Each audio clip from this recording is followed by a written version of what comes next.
All right, guys, welcome. Getting ready for Title Tuesday, the late edition. How's it going, everybody? How's it going? See some people in the chat. Yes, I am your commentator for the late show. I think Levy Rosman hit us up with some expert commentary for the early edition. This is the February Title Tuesdays. They've changed it. I know that we had this format last time in January, but for those that don't know, we have a new format for 2020, which is actually back to the old format. So if anyone's been following Title Tuesday Chess.com shows for a while, you'll recognize the format. We're back to 9 rounds, still 3+2 time control. But yeah, we're back to the 9-round format, and that means there's 2 Title Tuesdays, an early and a late edition. That's to give all those professional chess players around the world enough time to finish work if they have it, or if they're in the European time zone, Eastern time zone, make sure they at least have one Title Tuesday to play. So that's what we've got here. Just about 10-15 seconds away from beginning, you can see the lineup rather. Firouzja, Wesley So, I see just snuck in there at the last second. I see Grandmaster Dulles, that's Daniel Dubov, and I mean just a GM lineup. We're getting into round 1 here, guys, but welcome. I'm taking care of the chats, so if you guys are in the chat, feel free to say hi. And yeah, like I said, Firouzja up there on top. I saw that he played in the early edition of Title Tuesday, and he's also playing here in the late edition. So that's the benefit. Not only are there 2 Title Tuesdays, so you hope that everyone can play one, but some players can play 2. Some players can play both Title Tuesdays, which is just bonus. There's lots of prize money to win, and it's all up for grabs. So you can actually go for the doubleheader, winning both Title Tuesdays on the same day. Don't know if that's been done before. That's certainly an impressive feat. This is really topical right now. For those that don't recognize this line, so our good friend Magnus Carlsen has been playing this one. This idea of quick knight d5 takes, and the idea is black usually goes for f5 and maybe bishop f6, knight d7, and at some point, although you may play a6 to kick the knight out, what you really want to do is play maybe later a5 and try to control the dark squares here. So f5, f4. This is still, I don't know if I can call it theory. I think that's pretty fair, but this is pretty mainline in terms of how the top games right now are going. So a5. This knight usually drops to a3, maybe c4 if it gets attacked. You don't want to go back to c3 because that's pretty much blocking your c pawn, which you often do want to advance. So, hey Max, hey Hop, and the DeLorean. Nice to have some mods here. We got a real riled up chat right now, so it's good to have some law enforcement to take care of the rabble rousers. And there we go. There's that a5 move I was talking about. It does give up a lot of squares, but at the same time, it's really focused on taking the dark squares here. But as I said, giving up a lot of light squares in the process. And wow, bishop d3 played bishop d6. What is this? He's hanging a pawn here. What's going on? Why did he do that? There's no need for that. There's no need for that at all. I don't know what the heck bishop f6 was, but I think he just a moment of blindness there. Forgot, I think, his d pawn was hanging, because that pawn is so important to the position. After pawn takes, this is a really solid structure. Bishop c7 to win this pawn is also on tap, but there's queen d5, and let's say if knight b6, there's queen d4 to make sure we're not losing any material there. So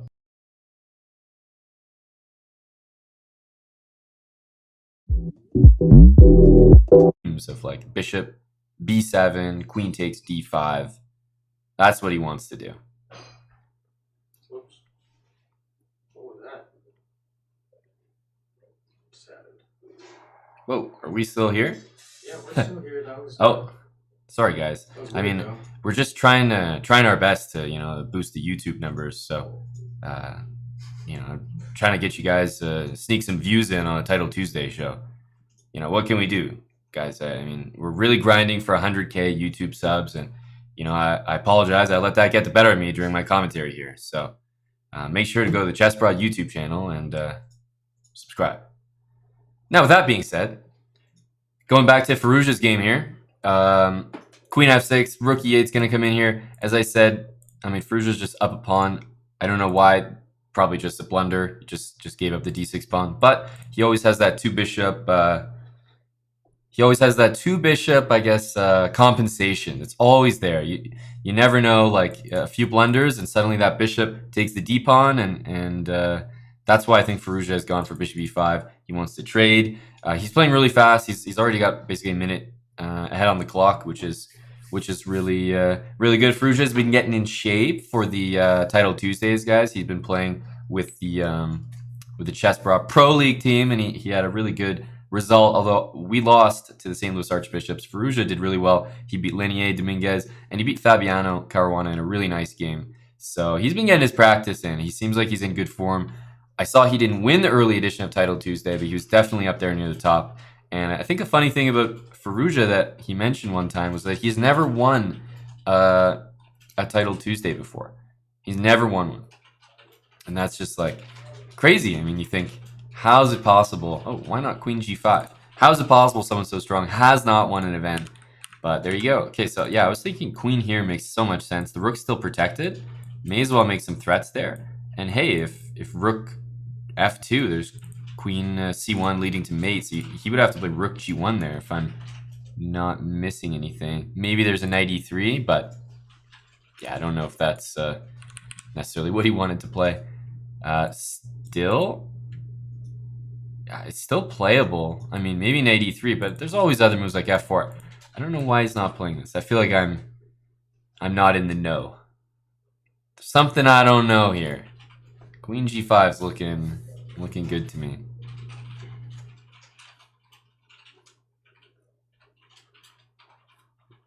Do it. Queen G5, there we go.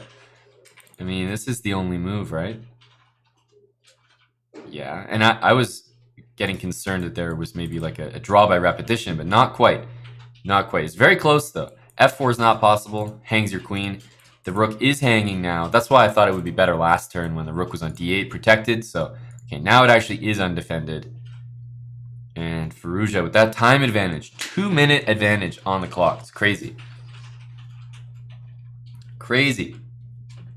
Queen G4. No, there's going to be nothing here. He wants to get some draw with Queen D1, Queen F3. He's trying to get it to work. It doesn't work, though. Simply doesn't work. And he goes for it here, but it's just hopeless. GG. Firouzja winning in the first round. What are the other games we got going on here? Daniel Dubov. How's he doing? Looks like he's uncorking some tactics here. Rook H3 and Queen takes E2 is going to be it. We got a hanging knight. Yeah, that knight's hanging. Also, there's probably other ways to do things. But okay, I think just taking is good enough. There's no threats with Rook C8, and maybe G4 would be a nice move to throw in. G4, king there. We could take with a check, and if king there, maybe Queen F3 he's looking at there. But yeah, G4 followed by Queen takes knight. In most cases, it's going to be good. So I think you just take there. I don't see any moves we can play first. Like I said, rook there doesn't do anything, and he's going to get mated here, probably with bishop d6, right?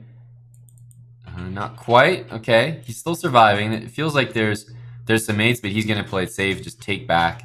And the game will continue a little bit here. It looks like the game will continue. I think Queen h7 is certainly worth consideration here. The problem is after king there, bishop c5. I mean, he wants that to work. That's why he's playing bishop d8. c5 square was covered. He wants check and bishop there. Okay, so now he's going to check, right? No? Thought check there for sure, because if king there, you go here. And if the king ever goes here, you have queen h3. That's mate. Okay, he has bishop f2. I guess I didn't really think about that, but now that I look at it, g3 looks like a really nice finish to that game. So, okay, he sort of goes for it. He goes queen d5, b3, then he finds the h file finally. There you go. So there's my line, a little bit delayed. Rook e6, king h7. I don't think there's anything here for white. You're just going to be going down. Going to be going down here as it looks like Daniel Dubov is going to get the nice finish there with queen h2 mate. There you go. All right, Let's move on. Who else is playing? Still in round 1 here. Vladimirovich, that's Dmitry Andreikin. And don't think we're going to be on this game very long, guys, because that is going to be a queen on the board. Meanwhile, this bishop, if it needed to, guarding b8 anyways, so nothing happening there. Here we go. Here's a rook endgame. The classic example of, you got the higher rated player. He's up 1 pawn in a rook endgame. It's 3K against 2,500 here on Chess.com blitz ratings. And it looks like there's going to be checks. Whoa, this king is almost mating himself here. I think, are you just going to take this? Whoa. That's a brave guy. Look at him go.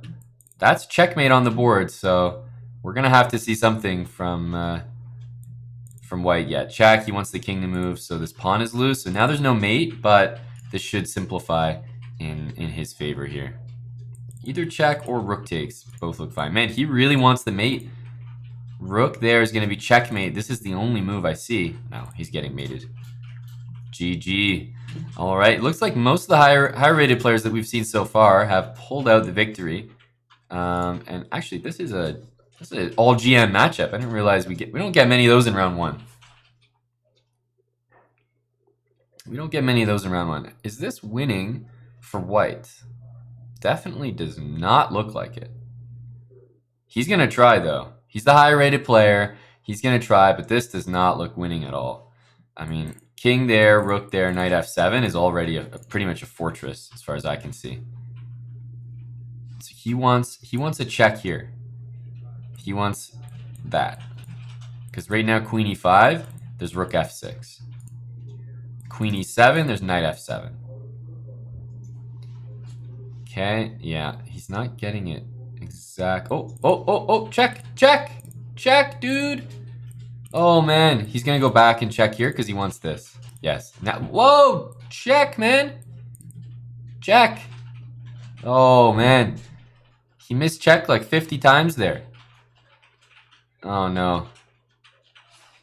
Dude, he missed so many free pieces there. Yeah, now I just don't see how he can win this. The king is just not participating. The knight can just jump around. No, everything's protected now. Man, he missed a lot of pieces there. Well, the same piece, but he missed it a lot of times. I think this is there's a good chance this may be one of the last games of the round here.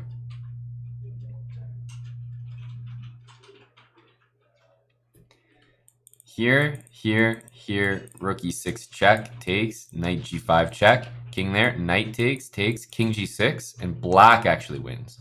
There you go. There's a line for you guys. Yeah, black might win this game. Yeah, that's my bold prediction here, guys. Black's gonna win.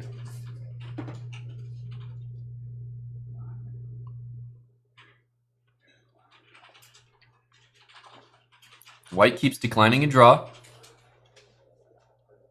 I don't know how to make progress, though. This rook cuts off the king, and the king cannot encroach.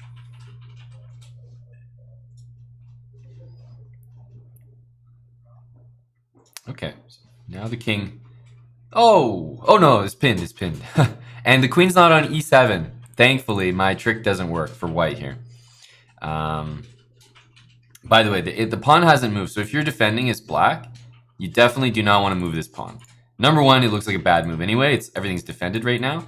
But number 2, the pawn move is going to reset the 50 move rule. And if I'm counting here, where's the last pawn move? It looks like back here. I don't even have time to count. We're just going to keep up with the game. I think we're very, very close. Put it that way. Very, very close.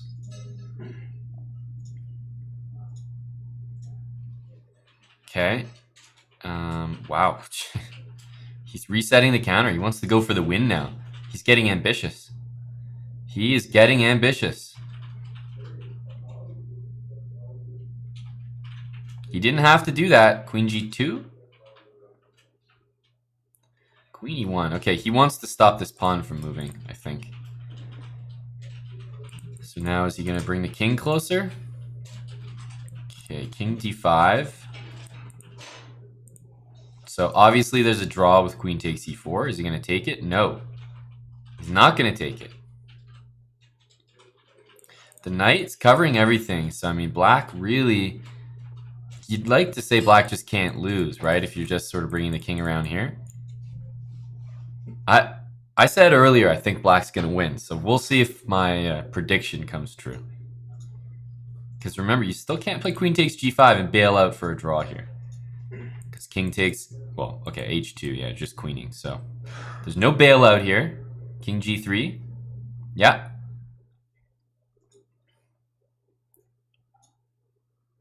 Queen f6, king g4.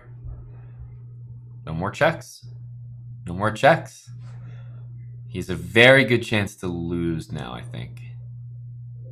Very good chance to lose. Yeah, king g3, some fortress here. Remember, white's also pretty low on time, and this position strikes me as one that's a lot easier to play. Yeah, check in h2. A lot easier to play with black. Guys, I said earlier, I could still be wrong. But I said earlier, black was going to win this game. So let's see if I'm right. So if queen, he wants here. No, but this king there, check, and knight there. Yeah, there's queen check there, king there, and then there's nothing. I called it, guys. I called it. I told you. I said black is going to win this game. There we go. Now it's on the board. Obviously, a pretty easy win here. Check. Well, you can't move the rook here. He's going to move the king. There's no check there. Okay, queen g6 is going to win the game.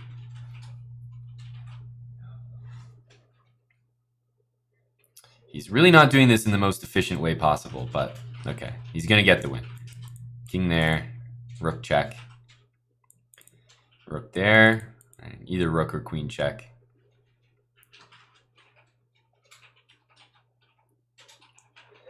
And that'll be it. Should be mate in 2 here. 1, 2. There we go. Well, there you have it, guys. That should be the end of round 1. That's got to be the end. Yeah, we're in round 2 now, guys. We're going to check out Grandmaster Wesley So. We already looked at Firouzja's game last. So let's see Wesley. I haven't seen him play in every Title Tuesday under the sun. There you go. Black comes away with a victory. But white missed a free knight like 5 moves in a row almost. All right, Wesley's playing the London system. He's obviously been studying some of my chess games. I love leaving, so queen e2 I think we'll see. Stopping bishop a6. Castle's fine here. Knight e5 is also a good move, but I like the idea of leaving that that bishop there for e takes f4. E takes f4. So one thing black has to be careful of is c5, knight d7 runs into knight takes f7. It's a well-known trick when that bishop's undefended, so can't be making both of those moves. Knight e4 right off the bat. So he wants f3, takes, followed by f6 himself, and he wants more and more trades. The other thing is basically he wants to play f6 no matter what. So without a knight here for the white knight to take, after f6, he's going to have to retreat. So he decides to take. That gives the knight the c4 square, and now he's stopping f6 with bishop c4. So I imagine we'll see castling next. This queen may be out to g4, putting more pressure on e6, and also bishop h6 is sometimes an idea.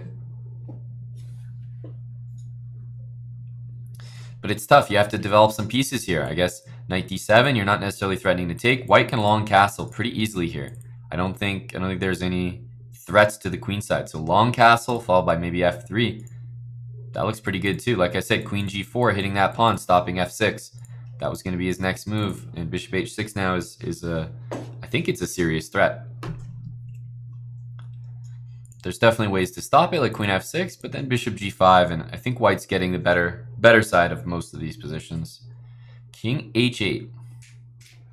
So now is f6 a threat? f6, I think it's a threat here. No. What? Yeah, it is a threat. I wanted some sort of knight g6, bishop e6. That's what I was thinking he was going to go for. Does it work, though? Does it work? I can't tell. f6, I think you got to do it here. It's black. Position doesn't look good. So f6, knight there takes, and if bishop takes e6, he's got to go rook f7. Has to. Okay, he's going bishop d5. This is definitely a good position for Wesley. Takes. Still no knight g6 tricks. He's eyeballing the d5 pawn. Keep that in mind. Wouldn't be surprised if there was some tactic involving this rook being hanging in at the end of some line. Okay, king g8. So he wants to get out of any potential stuff there, and Wesley goes h4. So Wesley's built a time advantage here, about a minute ahead on the clock. He wants to go f6, but like I said, with that king on g8 now, this is exactly the problem with that move. Now we have something like knight g6, forking these two guys, and queen takes d5, hitting the king and the rook. So I'm looking at knight there. I'm actually wondering, wait a minute, might trick myself here and lose some material, like queen f7. I'm getting real scared about losing material. So maybe I've been too clever for my own good here, because bishop d6, there's pawn takes.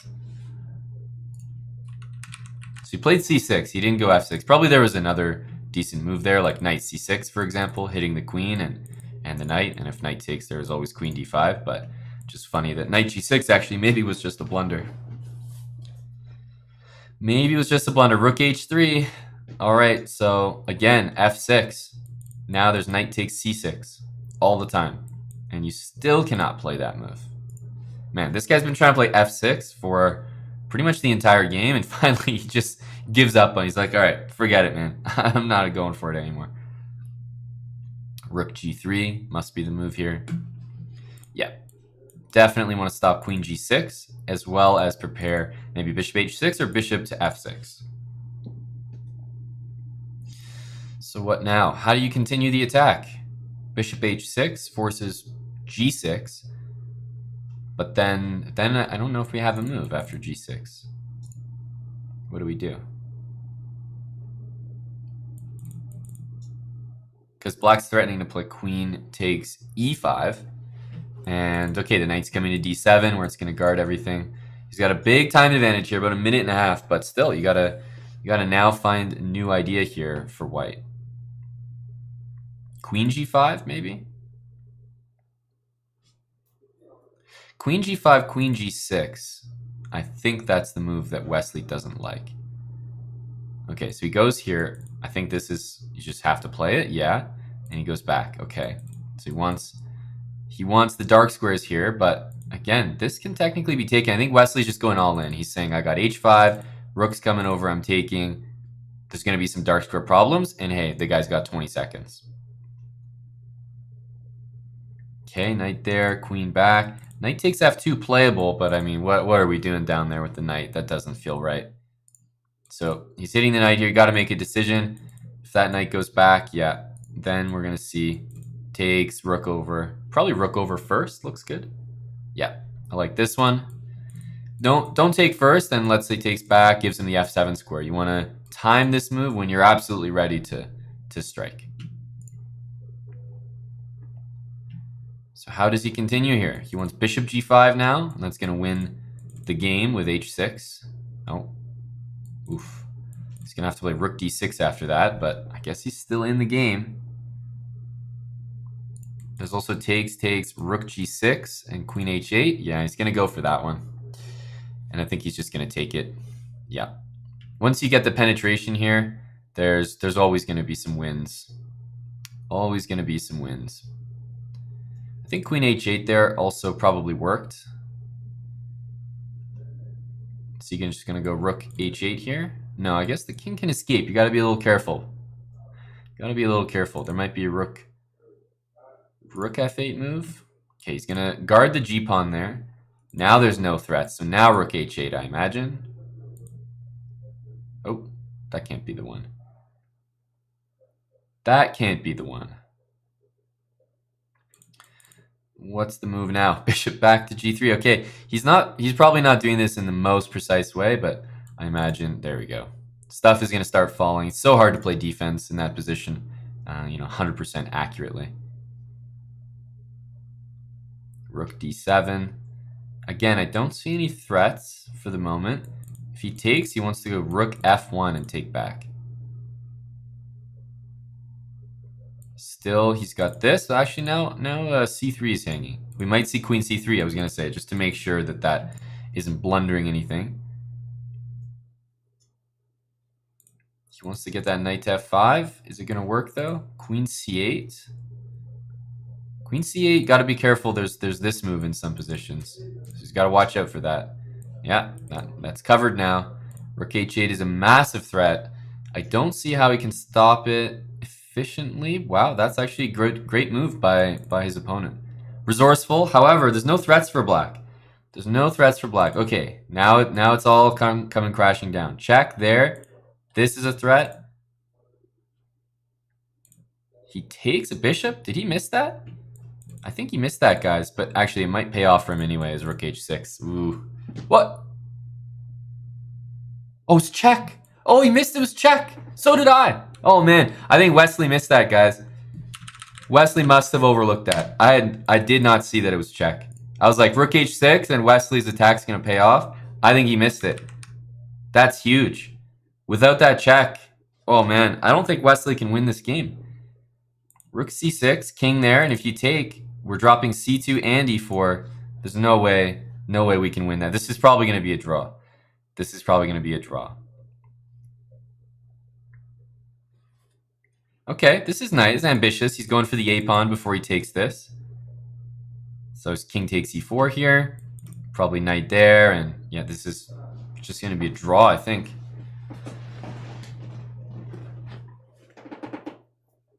I don't think... Is he going to go for more here? Okay, he's going to go for more. King b3, probably rook c1. Yep, there's no rook d5. He's going to go for more here. I like it. I like it. He wants to sort of reroute the knight here.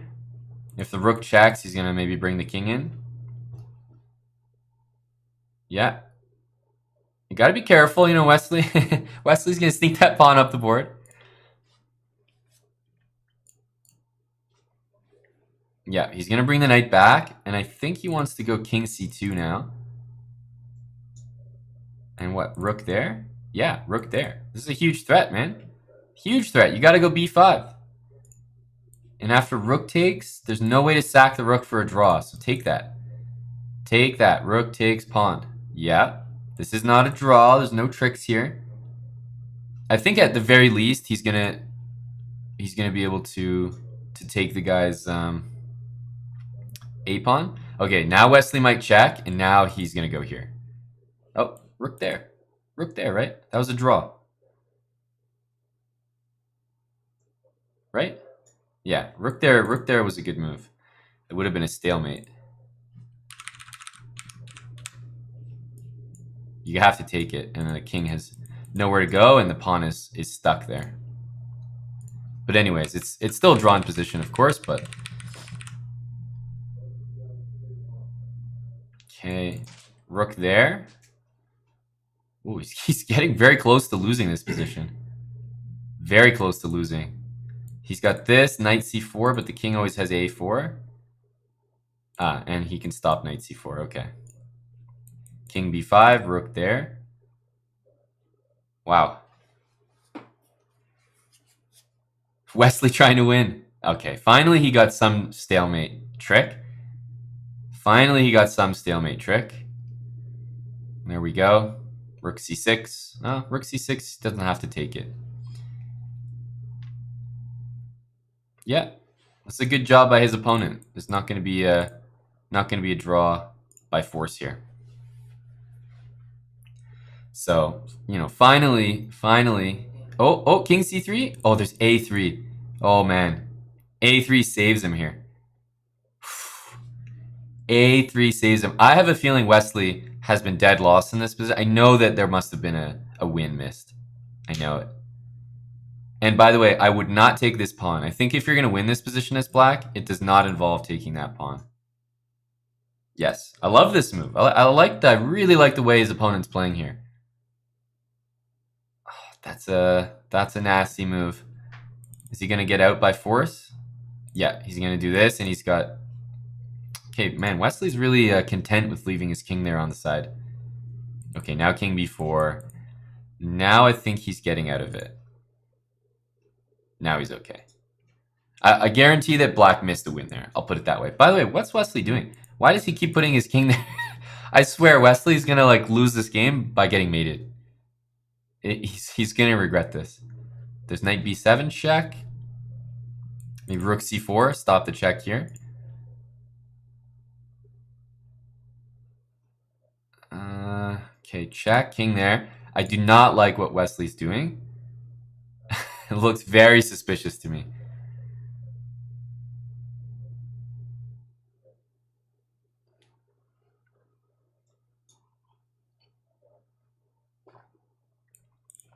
He has a few moves coming up.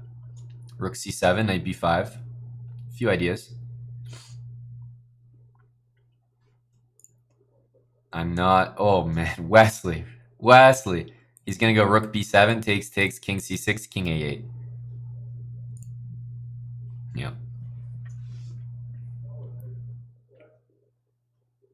Yeah. Yeah. A lot of stalemate tricks in that game. I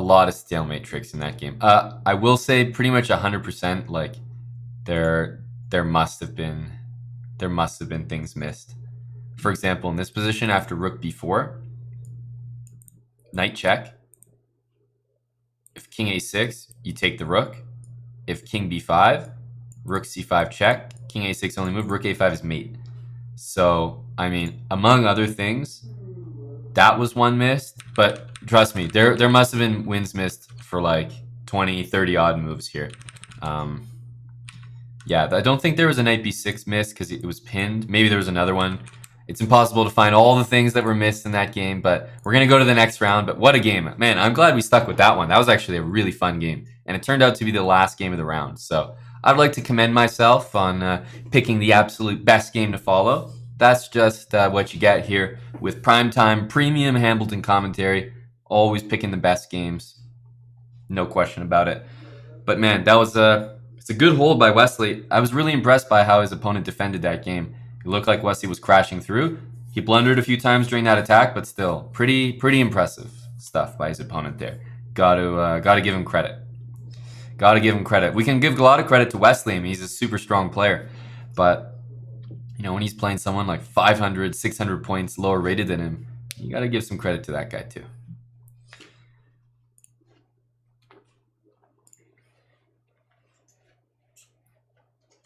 All right, 92. This is a pretty theoretical position. It's funny. His opponent, Avital Borchovsky from Israel. I was playing a tournament. This is before I was a grandmaster. I was playing a tournament where I had played the London system against everybody in my tournament, and he was clearly just so annoyed by this. He was so annoyed by this that when we got to the board after d4, he actually played, I believe it was, I think it was d5 or d6. I think it was d6, something like d6, bishop f4, g5. Pretty sure it was this. I'm trying to remember the exact thing. It was either this or it was e6. It was e6, bishop f4, g5. He said, man, I absolutely can't stand this London system stuff. He was clearly like just tilted at the board. He played this, and he should have honestly beaten me. We played a long game. Should have honestly beaten me. He didn't. I managed to get a draw. Very lucky though. He played g5, proceeded to completely outplay me. It was a really nasty game. e6 and g5.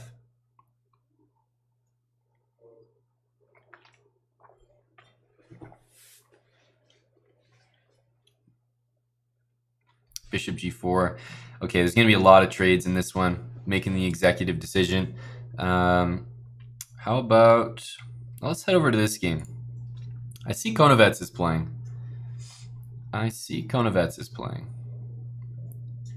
What the heck is going on here? I knew I picked a good game. Look at me go.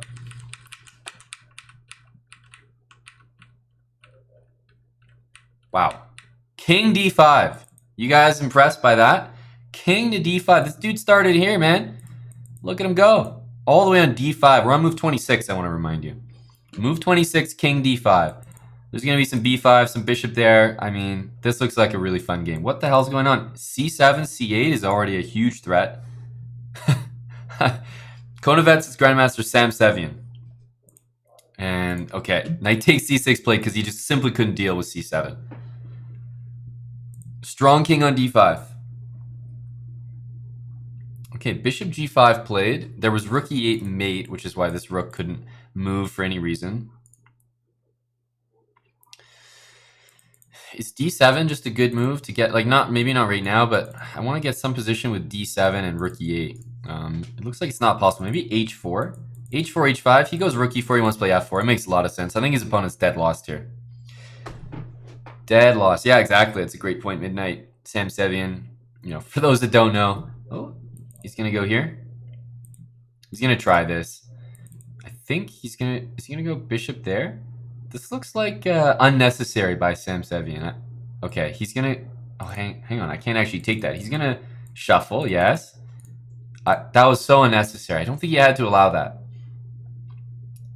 Did not have to allow that. Bishop d7 cannot be the right move. There's rook there. There's knight f8. No. This king got all the way to c7, though, guys. Are you impressed? The king was going for a touchdown. That was move 33. We got all the way to c7. Okay, he's going for it. He's playing this position on. I love to see it. Rook c4. And he's going to lose this pawn, but get this and try to run that guy up the board.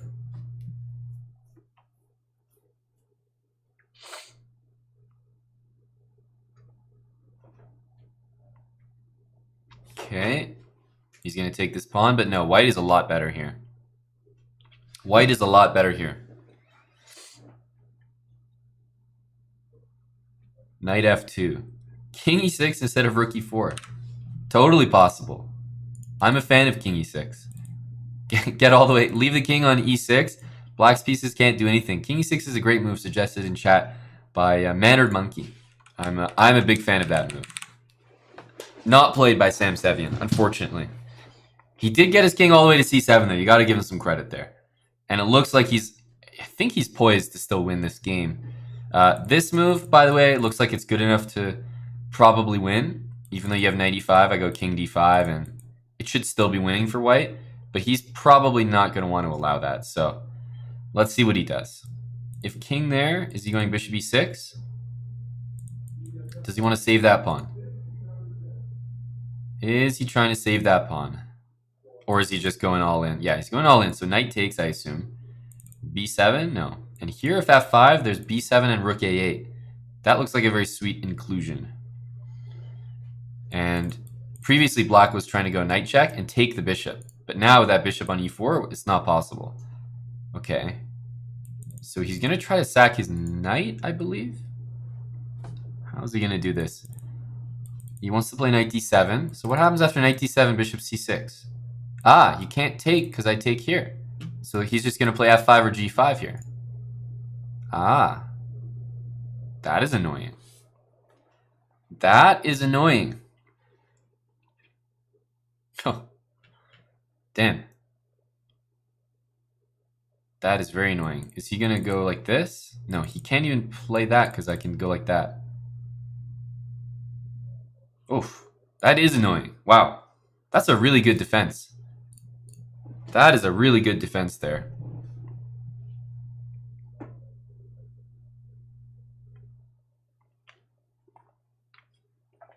He wants to go check and king up.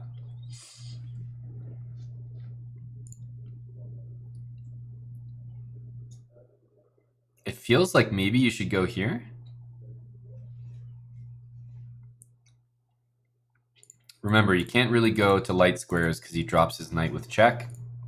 G4 makes a lot of sense, but you forget, oh, white's going king d5, king d6, and then you have to evaluate that position. If your knight gets kicked out, rook a8 is going to win the entire rook. It's going to win the entire rook. Okay, he did it. Wow, that looks surprising. I thought he wouldn't want to deal with that position. King there? Actually, even bishop takes is very tempting here. That is pretty tempting, although I guess technically it's probably a draw. Yep, he's going to go for this one. He's going to move the bishop, and he wants king c7. And black is saying, look, I'm just going to try to advance my pawns. I have a feeling white's probably winning here, but this is, I mean, when the pawns start to get going, even a bishop and rook sometimes can't stop it. So he's going to, I mean, it has to take, right? No other move. There's no way. I mean, the bishop's covering. No. This shouldn't be close. This should be winning for white. Definitely. Maybe king e6 looks good. King e6, because remember, you've got this covered. You've got your bishop covering that pawn. I like king e6 a lot. King e6, stopping f5. The pawns will never connect. Ugh, no, I don't see a way out of this one. He wants to try to get the knight there, but again, with the bishop covering and the rook covering, there's simply nothing to do. This bishop's still covering. Yeah. This should be winning for white. Should be winning for white.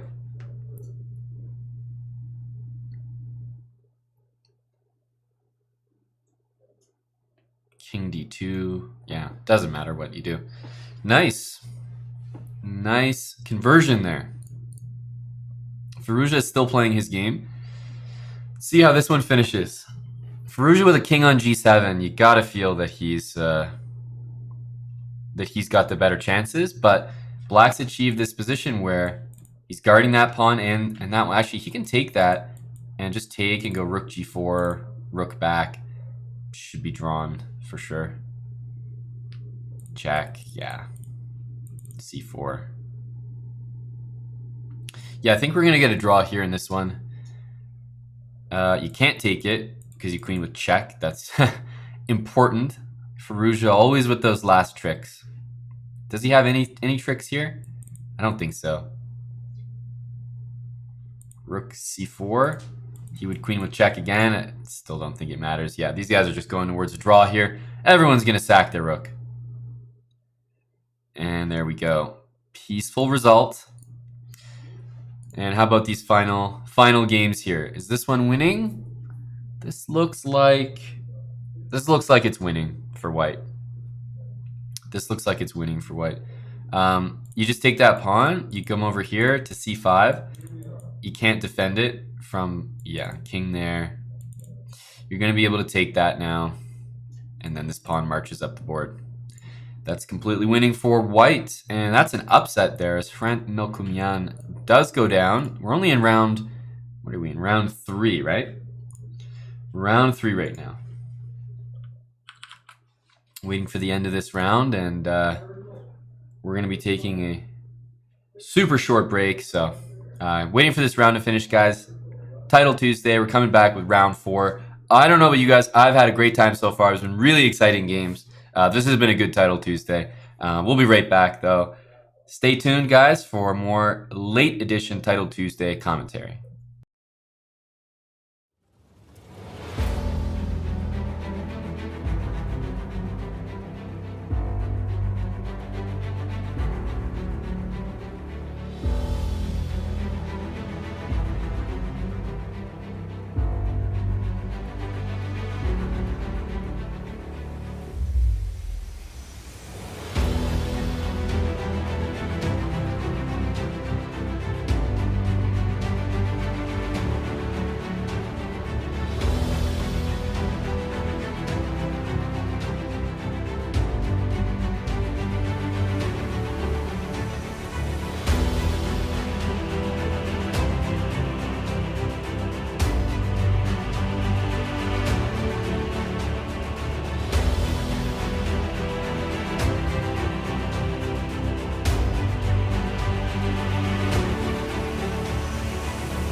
right.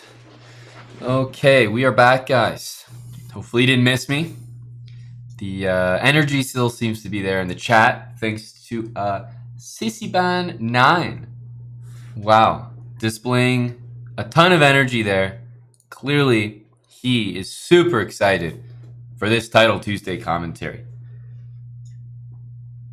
So what do we have here? Joining in on round 4. Just got underway. Didn't miss much at all. Just got out of the opening here. Black is sort of structurally going to be happy with this because a5, a4, and if a3 ever the knight moves, and b3 is pretty weak. So Black's happy with that. White, on the other hand, always going for these ideas like sacking on h6. Pretty common. Looks like this came from a King's Indian attack structure. And h6 was just played. No, rook e8 was just played. Okay, rook e8. And sometimes you want to go bishop f8 to guard that. I assume he's calculating this because why else is he sitting there, ticking down under a minute? This is Nils Grandelius playing with the white pieces. Yeah, he's going to take it. Why? Because when you spend 2 minutes of your clock calculating a move, if you don't play it, man, you feel like the opportunity is just gone. So he is 100% all in. If bishop takes there's rook takes and rook g4, so you do not want to grab that knight. Knight g5 and knight f6 both are ideas here. Knight g5, most importantly.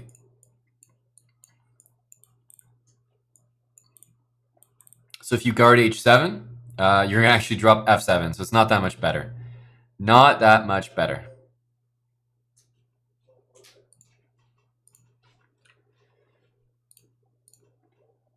All right, so he's gone queen h5. Now it's up to his opponent, Alain Pichot from Argentina, and he's going to go here, knight g5, and I think he's going to let queen h7 happen and go king f8. So if knight there, he's going to take this way, I think on e5.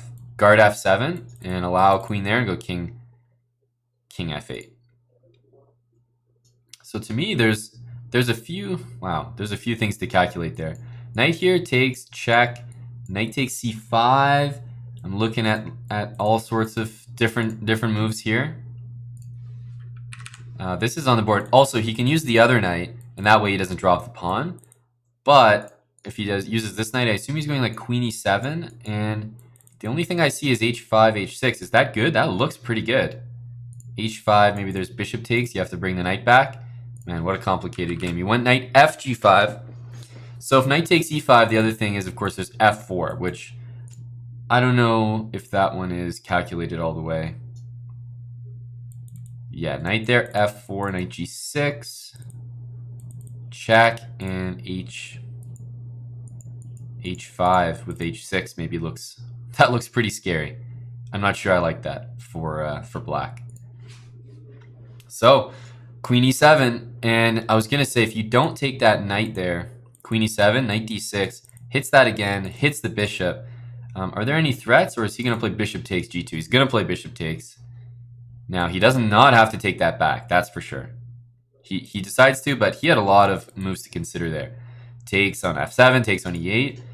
If white goes knight takes e5, I'm wondering what the follow-up is. What's the follow-up? Knight takes e5.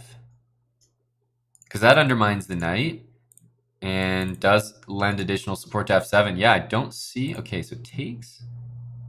And if he checks, he goes there. Checks, he goes bishop back. So he's just going to grab this. Yep, he's going to grab f7. So black is officially up an entire rook.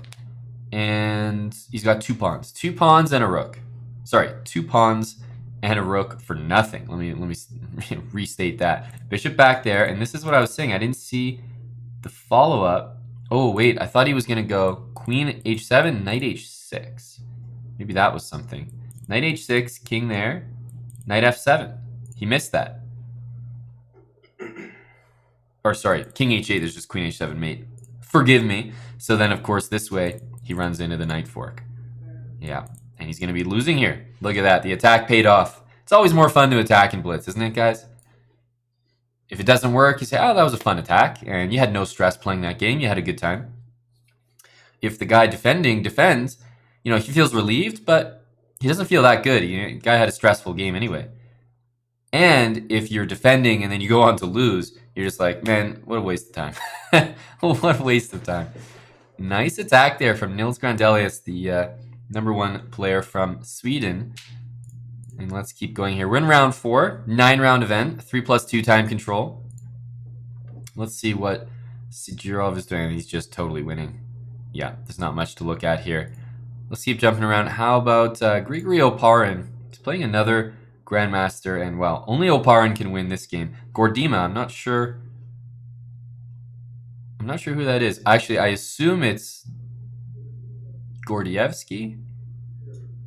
I assume so. Gordima sounds like Dmitry Gordievsky. Sounds like that would be his username. But I don't know. I haven't actually checked. Okay, so the pawns are going here. I'm pretty sure that this, I think technically speaking, this is a draw. He's going to go g4 in there. I have a feeling black's going to win, but my other feeling is that I believe this is drawn.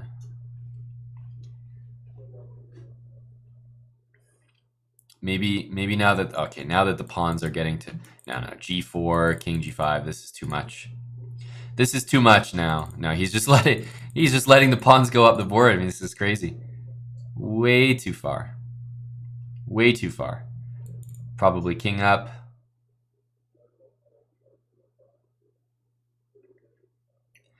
Yeah, king up and bishop g3 to h4 looks to me like the best way to win. Okay, he wants to do this one. He wants to do this one. I think it wins all the same. He wants to take here and maybe go rook g5 at the end, but there's queen e4. Yeah, this move doesn't work. Yeah, and if black gets to keep the pawn, then there's no chance to draw. Rook there, there's your pick, how you want to win the rook. So yeah, there we go. There we go.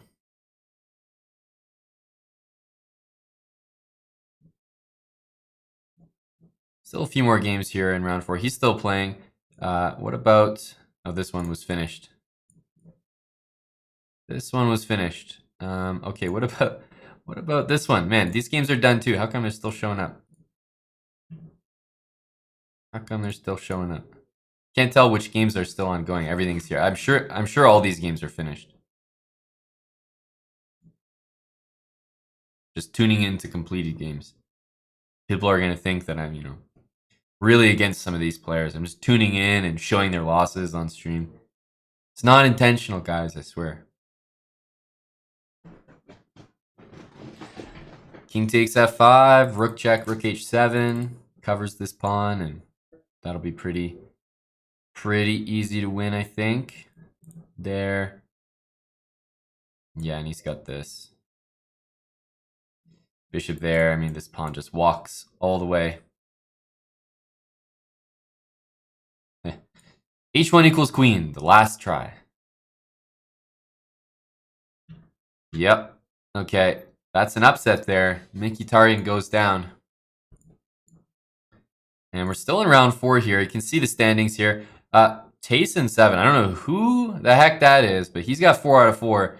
As a FIDE master, he's definitely got the best performance in the entire event. That's for sure. You got Likwang Liam here. Indian lad. I'm not sure I ever got some 100% confirmation who that is, but definitely a strong Indian grandmaster. Rasmus Fane from Germany. Got Sam Sevi in there. Daniel Dubov, Dmitry Andreikin, all on 4 points. Sergio Chess, I think that is Gregorians. What's Wesley's score? I guess he's probably at 3.5 if I had to guess. Don't see him here. Maybe he lost the game? Don't see Wesley on there. Don't see Wesley's name there right now. See Firouzja's there at 3.5. But also would, you know, I'll just check maybe after the round. Yeah, I don't see Wesley's name there. Maybe he's at 3 out of 4. Maybe he withdrew. I don't see him. There's GM Hess, 3 out of 4. Way to go, buddy. Eric's at 3 out of 4. Yeah, man, you scroll down here. There are so many players at 3 out of 4. It's crazy. Huge tournament. Wesley's on 1.5 out of 4. Whoa, okay. I can't scroll that far, guys. Rook f8, g6. I mean, this is a fairly easy conversion.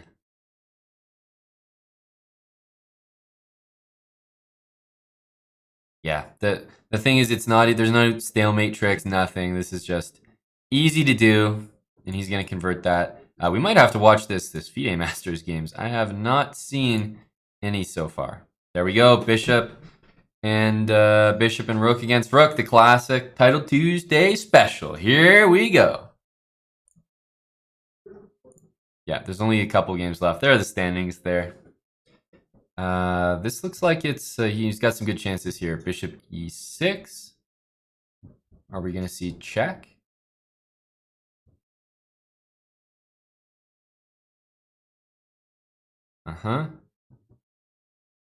King d6. Some sort of check and king there.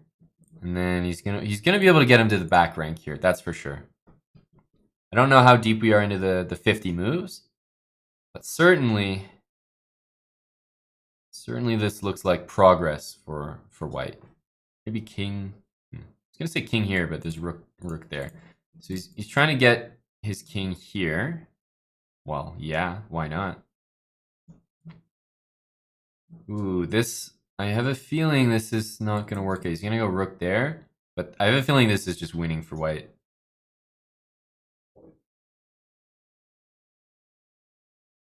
Now here, rook there.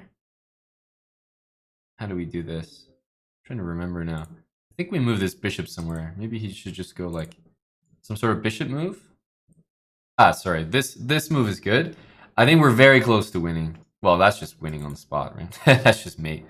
But I was gonna say, yeah, this move is correct, and black is just not defending that in time. That didn't look like good defense, because unfortunately when the king gets that close and the rook isn't placed perfectly, pinning the bishop, and you're sliding your king over, it's really hard to do it. But when the king gets this close, it's tough. When the bishop and king are out there, you have some chances to draw, some theoretical positions, but from here, you better be pretty close to your 50 move roll already. All right, we're going into round 5, guys. I'm going to take a look at some of these top games here. Let's take a look at Le Quang Liam. I haven't seen any of his games today. Tayson, yes. We also have to look at Tayson's games. Where is he? Indian Lad, okay. And that's SL Narayanan, which has been confirmed in the chat by Chess.com. So thank you. So that's who Indian Lad is. I said I wanted to take a look at Tayson's game because I was like, dude, who is this guy? Who is this guy? Does anyone know who this is? Probably it's written on his profile or something. I'm just unable to check that right now. That's right, Max. We don't talk about that anymore, do we, buddy?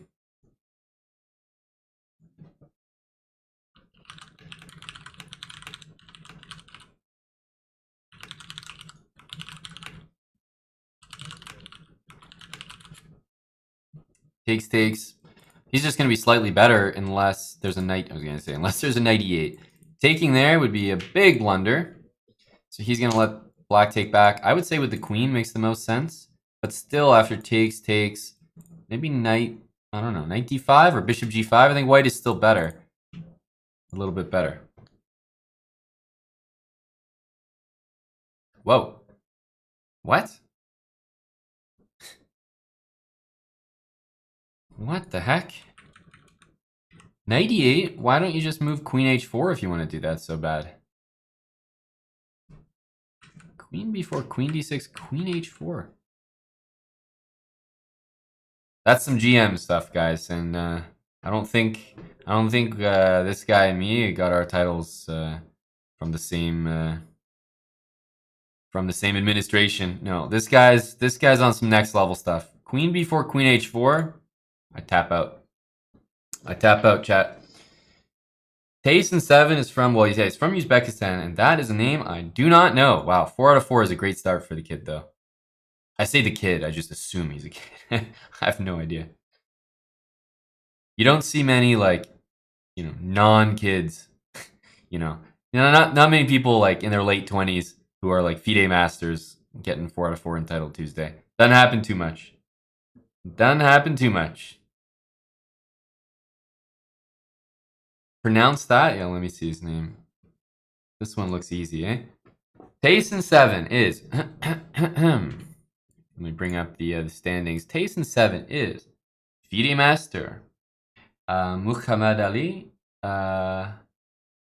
Abdurakhmanov. Muhammad Ali. Abdurakhmanov from Uzbekistan. That was not as hard as one would initially think. Seems like a super intuitive name, actually. All right. Unlike my name, which constantly gets mispronounced.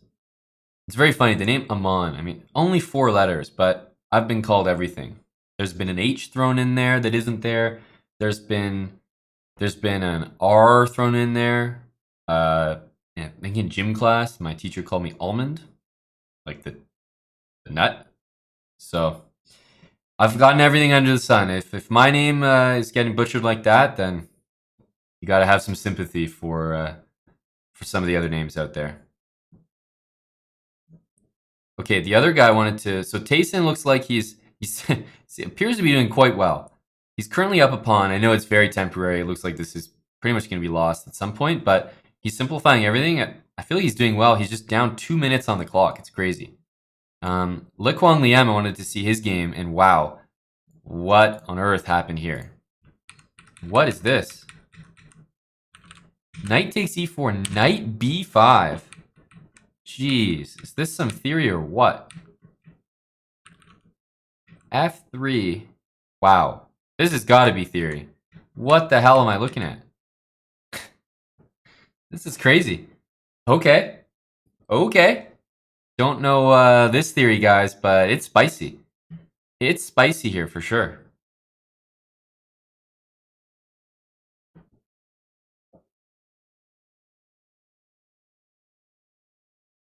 He doesn't want to take this right away.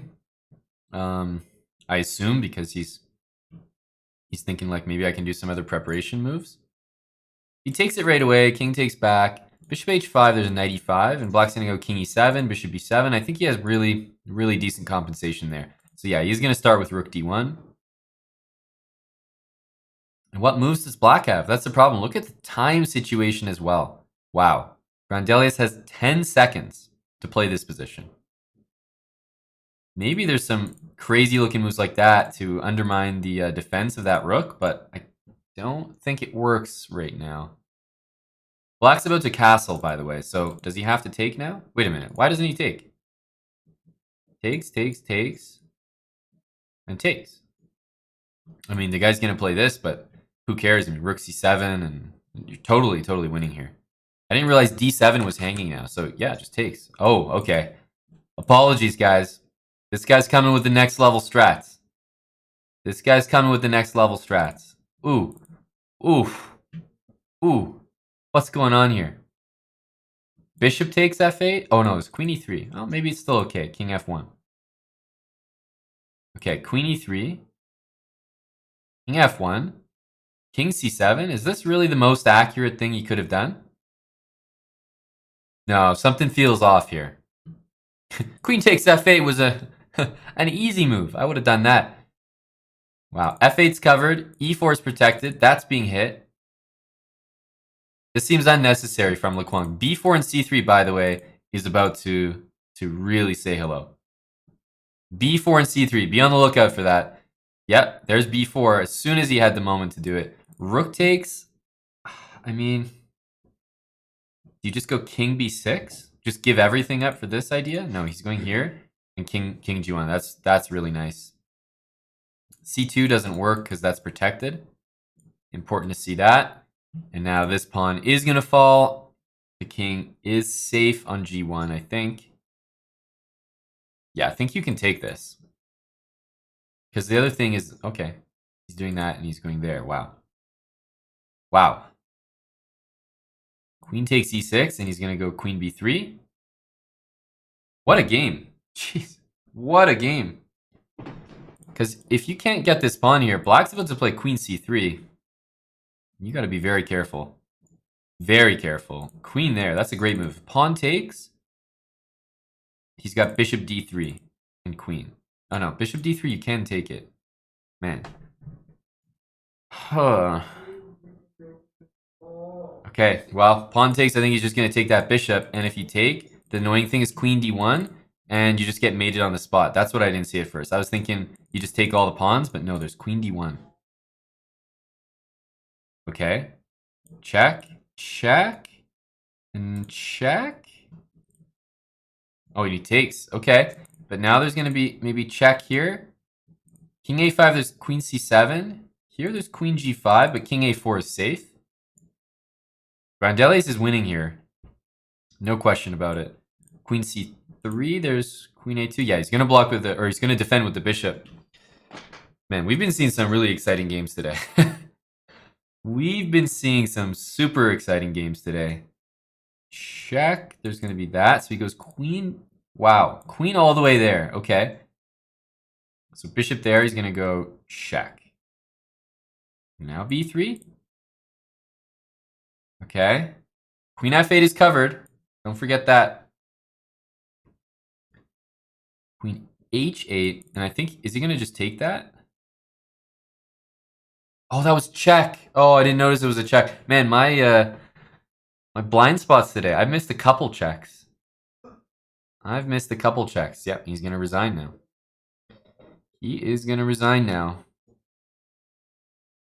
Okay, I guess he'll play king f5. Yeah. Last try. Bishop e8 is fine. Yeah. A lot of good moves there. There we go. Wow. That was a super impressive game by Grandelius. And by the way, Indian Lad beat Tayson in his game. So the FIDE Master goes down. He's got 4 out of 5 right now. I mean, you can't be upset with that scoreline, but what a start for him. And then we have Likwang Liem. He's staying at 4 out of 5 as well. And Niels Grandelius moves out to a perfect score, 5 out of 5. Let's see the other games here. Is this? Do you play c4? No. Oh man, is this just losing? Oh no, you're fine here as white. c4, king there, yeah. Okay, he's just surviving. So here you play king b4? No, okay. He's got the draw. He's got the draw there. So the only other way that could have gone was king c4, which I thought for sure he would play. King d2, king there, and then if king d3, right? This is the funny way that you can lose it. King d4 and black actually loses. So okay, black would have to go here, and then it would just be a draw. So that's why he went this way. What did he do? I think he went king a4, something like that. And then white went c4 in order to just get that draw for sure. So a draw there between Jeffrey and Felix. Felix Hinojosa from Venezuela, actually, I'm pretty sure. Let's keep looking at these games. Is this one still going? Wow. What a position here. Rook f7.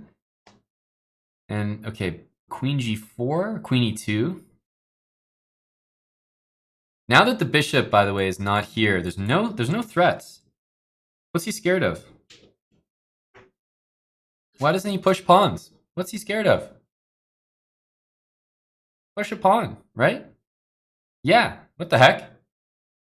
Push a pawn. There's no threats. He's got this bishop pinned. There's still no threats at all. H2 or something. I don't know. Okay, he's going here. He's threatening to queen. Check and mate. He mated himself. Oh my god. Dude, you can't be doing that. You can't be mating yourself like that. Oh man, that's rough. That is so rough to look at. Queen d2, rook there, and I think he just saw this and said, it's not mate. Like, he thought his opponent would... If his opponent went here, by the way, I thought that's what he was going to play. Also looks like a fantastic move, because what does black do to get out of this? Like, he'd have to play maybe king here or something, and I mean, who knows what's going to happen after check and check, or maybe bishop f5 first is a good move. There's no checks to the king from the black queen, but instead he goes rook c8 first, probably just a trickier move order. And his opponent, unfortunately, totally misses the idea that this is just mate on the board. That's really rough. Wow. Crushing defeat there. And it's actually going to be Shant Sargsyan who's moving up to 4 points.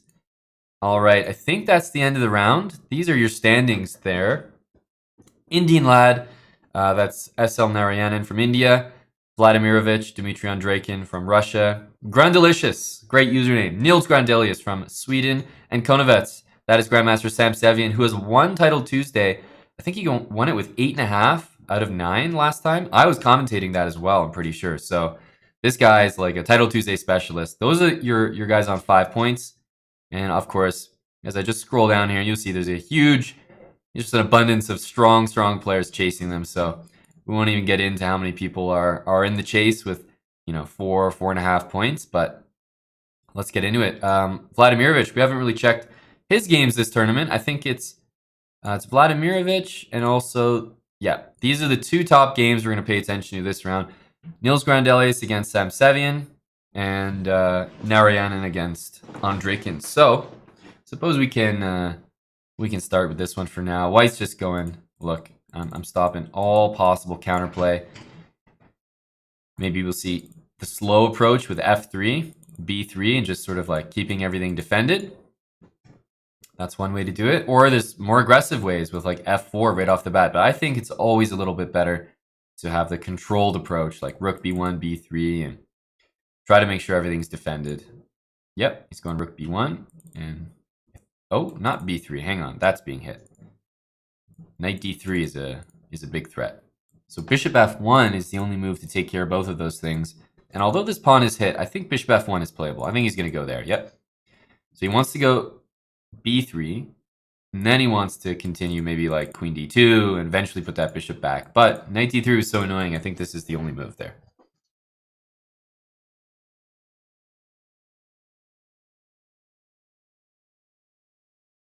Hey, Kupo2.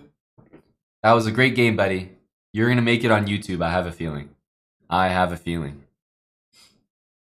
h5. Yeah, so he's getting that bishop finally out of knight d3.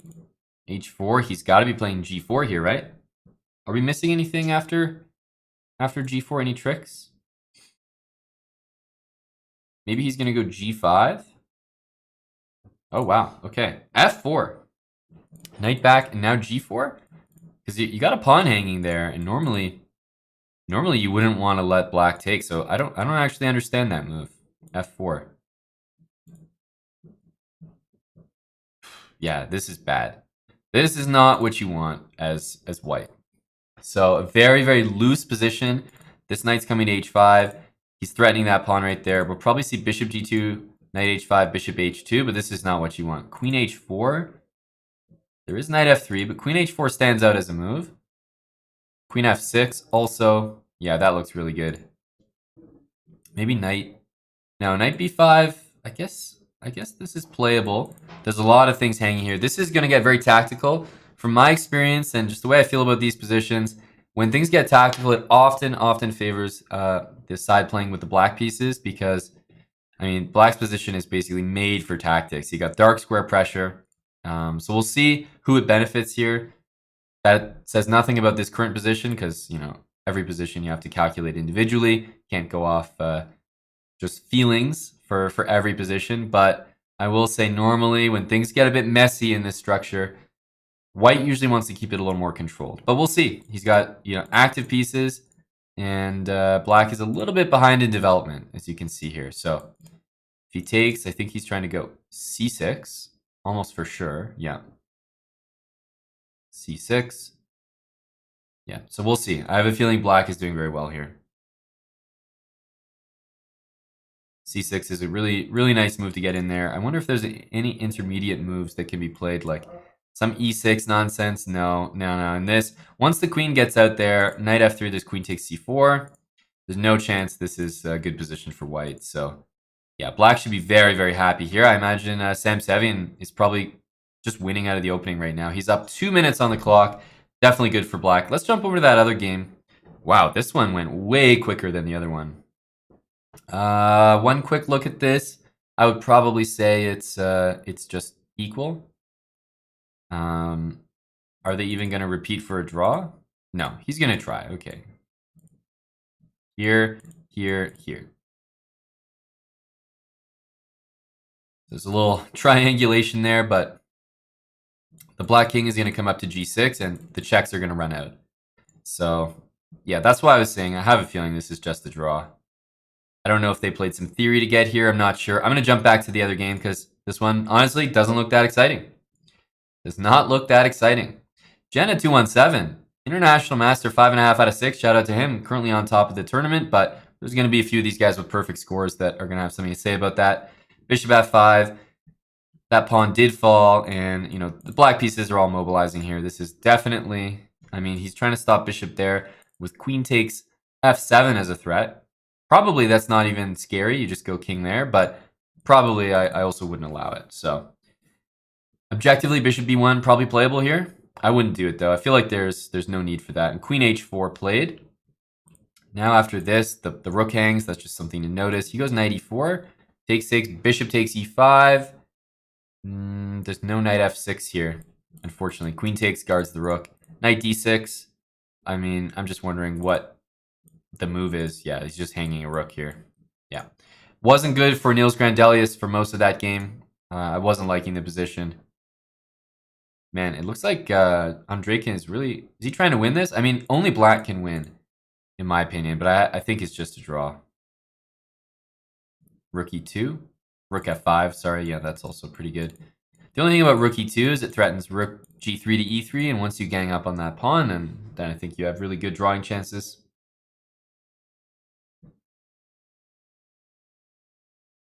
Did I see Alexandra played the London system? Where, BJH?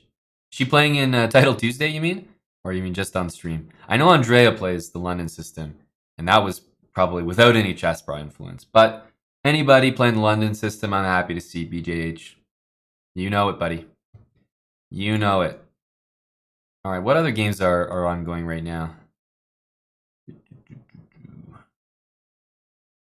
Let's check out Blitzstream. What's going on over here? Anton Smirnov. This move just played, threatening rook e1. Blitzstream. He's got some threats here, but he's what? Down a pawn. He's down a pawn, but his opponent, you know, got that king on f1. It's not comfy there. Not comfy at all. You never like to have your king right in the middle of the board here. Like if this rook was on the other side, totally different story. Totally different story.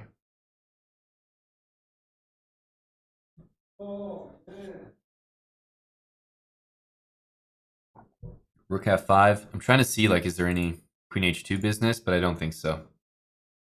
I don't think so. Queen g3. So if queen d4, or actually queen takes a7 was probably decent there. Blitzstream.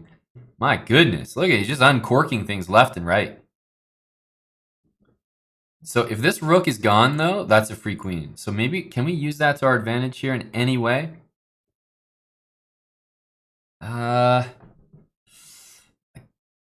I'm looking at this move. It guards the mate, and at least it has a check with rook e7 coming. He goes queen d4. After takes, though, I just didn't see the follow-up. Blitzstream is just putting on an attacking clinic here. I don't see any move. Rook e7. Rook e7. You gotta play rook e7. Queen takes g2. Unfortunately, king there. There's knight f3. Yeah, he goes here, but, I mean, you can just take that. It's this rook that you need to move, not that rook. Blitzstream. Crushed. His opponent, Anton Smirnov. Wow, nice game. Very nice game. Blitzstream is going to move up in the standings there. All right. So, yeah, it looks like, guys, Sam Sevian is probably going to be one of the only ones. I'm assuming this ends in a draw. We'll see. If it does end in a draw, then Sam Sevian will be one of the only ones on a perfect score here. If you check there, the king has to go up. Okay, there. Now what?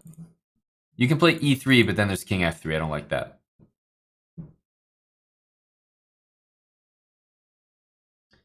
So queen b2? No. Yeah, they're just repeating here more or less. It's very hard to come up with a winning idea. You could try queen d6. I don't agree with any of these. You could try to grab that pawn, but there's always some checks, and the rooks coordinate really well together. Yeah, I'm not seeing anything here. Yeah, that'll be a draw. So, as I said, I think it is going to stay true. Sam Sevian, 6 out of 6, is the only one on top of the tournament right now. Nobody tied with him. Let's check Tayson's game again. How's he doing? Oh man, he's just got seconds. And by the way, David Paravian, for those that aren't watching, the current events right now. Oh, there's no bishop check. It's pinned. If you're not watching current events, David Paravian just won the Gibraltar Masters. He just netted himself a very hefty prize fund. Bishop takes c2? Yeah, why not bishop take? Oh, I see. He's going to win that. There's still this pawn queening, though. Queen h7 and queen g8. There you go. That's big. That's big. Queen g8, I like. Gets him out of trouble. He just won the Gibraltar Masters, and it looks like he's about to win this game here. You got to put the king somewhere. You can't take this right away. This is why I sort of wasn't sure about this. He's going to go king there and king there. Just going to go back and forth. Okay, still king back. And this is being hit. Ooh. Wow. King there, there's queen there, king there. Oh, he barely got that move off. Oh, rook c8, GG. GG, what a blunder. Oh, black really let that one go. That's a big slip up. This is easily winning for white. You got two connected pass pawns, queen, not even close. Not even close. Wow. That went back and forth. Tayson again with the victory. Tayson pulls it out of nowhere. Can't believe he won that game. Let's keep looking at these. Sargsyan's trying to win, although you never like to see that that pawn on h5 is on a light square.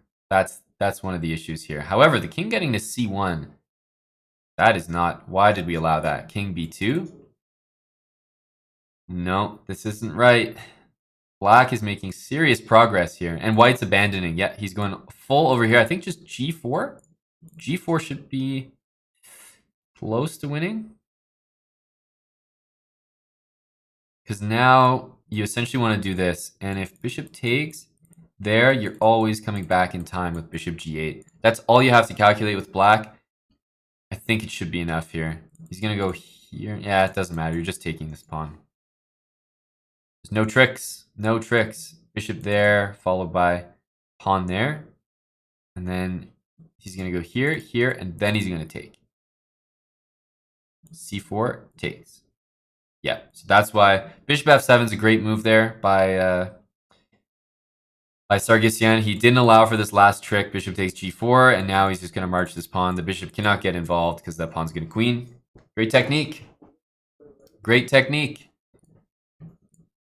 And do we have one more game left? Yes, we do. Rook and knight against rook. There you go. There you go. We got a bishop and rook against rook. Now it's the knight's turn. Oh, hang on a sec. That's mate. That's mate. Oh, man, he mated himself.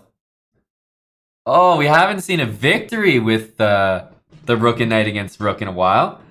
Wow. Yeah, king there is actually checkmate. And king there is mate, and there's no rook there. So it's just winning on the spot. Rook and knight against rook. We actually finally saw it converted. And we're going in around 7 here. We are going in around 7. Wow. And let's stick with Sam Sevian. Up at the top of the tournament, undefeated so far. Not even undefeated. He hasn't even given up a draw. He's a perfect score, 6 out of 6. We're going into the final rounds here. There's round 7, 8, and 9. So 3 more games after this round as well. Keep in mind that we will be going to a short break. So bear that in mind. I think that's something that we've now gotten used to in the Chess.com Title Tuesday events, that everybody takes a break for 5 minutes and we do our fair play check to make sure that, everyone who's doing well in the tournament deserves to do well, and making sure everyone that's doing poorly stays in the tournament. So you're reminded that, hey, you got a bad score and we know you're not cheating. You definitely deserve to be in this tournament with that awful score. So stay in there, buddy. So that's what the Chess.com fair play break is all about. It's reminding people who have bad scores that they're definitely human and we know you're not cheating. That's what this is all about. E4 played. And as I said, Sam Sevian, 8.5 out of 9 previously in Title Tuesday. He came away with a victory, undefeated. So can he do that again? Am I just good luck for Sam Sevian here? Let's see. Let's see, because last time I was commentating, the guy scored 8.5 out of 9. He won the event. It was just crushing. So let's see if he can do it again. Takes on d3. I mean, takes here. I'm already liking Black's position. This does not look like a successful opening for Sam Sevian. I believe he's going to try some sort of like takes in bishop e3, try to mobilize the knight. But look at Black's pieces. Already we can just say, like, definitely Black is doing well here. Definitely Black's doing well. Now, as for there being any actual tricks or tactics, I'm not sure about that. This, got to take it, right? There's no way around it. Takes. You're hitting that pawn. You're hitting that pawn. You might force... No, actually, wow. You're hitting this pawn as well. Oh my goodness. This is a disaster. You're hitting 3 pawns with 1 move. Queen e4 was a sweet one. Yep. He's going to win that pawn. And I imagine if he takes, then a4 is falling as well. Look at these knights. They're just not participating here. So Dmitry Andreikin, I mean, I was talking about Sam Sevian's perfect score. Am I good luck for him? Well, looks like I might have jinxed him, so sorry about that. All right, let's check out Firouzja. He's playing Indian Lad. Mr. Narayanan. So what has happened here? This looks like it. Was this a Mora? I'm just curious. No, it wasn't a Mora. Looks like it was. Okay. F6. So that bishop on h8 is not playing the game. If it ever comes out, then Black's just going to be probably better. So Firouzja's entire game plan is based on keeping that bishop there. And I'll be honest, I don't feel like he can actually do that. I don't feel like he can do that. Okay, so bishop there, and now basically you're tethered to that pawn. So rook d1, you can just take it.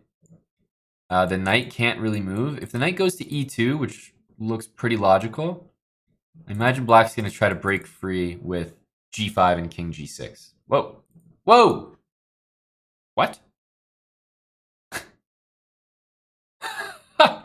What the heck was that? First of all, king f2 hangs this pawn, so I don't know what the hell's going on there. And then bishop g7 played. What the heck is going on? Bishop g7? He doesn't take it. Bishop g2, rook d... Whoa! Guys, I don't know what's going on here. Somebody help me. Can I get a guest commentator to take over? And now Firouzja is just better? And now he wins by resignation? Holy smokes. I don't think I've ever been more confused by a sequence of moves than that. Now the game literally just ended. I don't even know what just happened. What? King f2. Bishop g7? I mean, if you take here. So we get that. But it still looks like a mouse slip because simply bishop f6 is, to me, is just winning on the spot. King e3 played. Bishop g2, rook d1, and then he hangs the pawn again. He doesn't even play rook f2 and defend it. I don't know. It's so confusing. And then he's just dead lost and resigns. What? What on earth was that? White just hung his pawn for no reason? Man, okay. Very confusing stuff. We're going to get to another game here. Actually, let's just jump back to that Sam Sevian game. How's he doing? Looks like he's finding some counterplay. Black's still better, no question. He's trying to take all the pawns, but Sam is still fighting. He's really down on time, though. Down a minute and a half. Wow. Down a minute and a half here. No, 20 seconds ticking down. The chances do not look good for Sam Sevian here.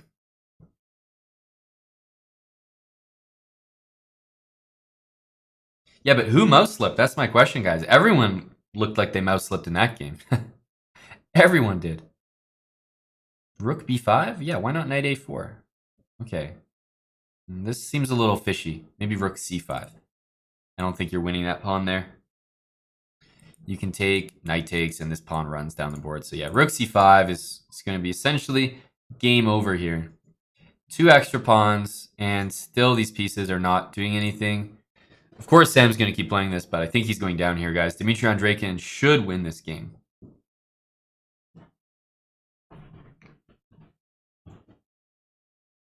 Should win this game. Yeah, I think this is going to be winning. And now that's going to shake up the standings a little bit. Firouzja, by the way, with that win, climbs up to 6 out of 7. That means Sam, if he loses this, he's going to stay at 6 points. Vladimirovich, Dmitry Andreikin, I think he's going to take the lead with 5.5 points. And is Kleinbeer's game still going on? Maybe he finished already. He's 5.5 out of 7. Okay, so yeah, I think he's going to be in sole lead of the entire tournament, guys, if he converts this game. So let's see if Andreikin wins. He's in clear first, 6.5 out of 7.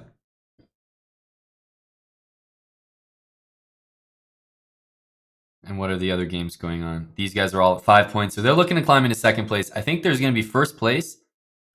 I think first place is going to be 6.5 out of 7, Dmitry Andreikin, and there's going to be just a mob of people chasing.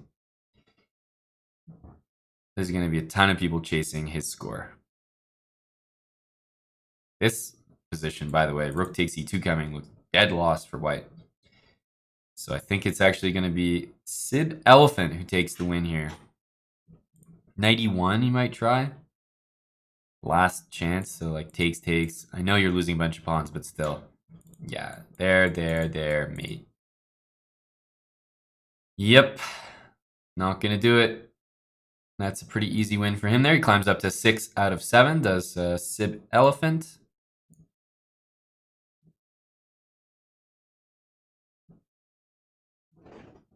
Draw by repetition here. Okay, so these guys are not quite contending for the top spots right now. This game's still going. As I mentioned, Sam Sevian did lose his game, so we have a new leader, Dmitry Andreikin.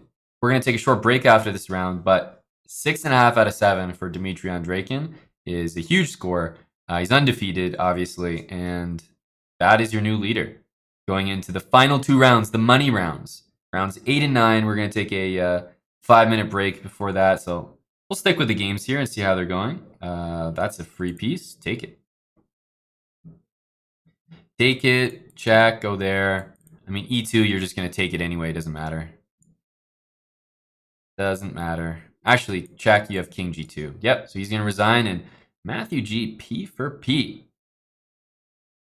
Wow. Look at that. That's a good result for him. I think he moves up to 6 points as well. That's tied for second place. There's a lot of people at 6 points, as you can see from the standings right in front of you. Let's check out Jeffrey and Niels Grandelius. This looks winning for Jeffrey. On the spot. Check, please. Check, please. Yep. And he's got to take now rook a8. Easy win, and this king walks into the defense of the d-pawn.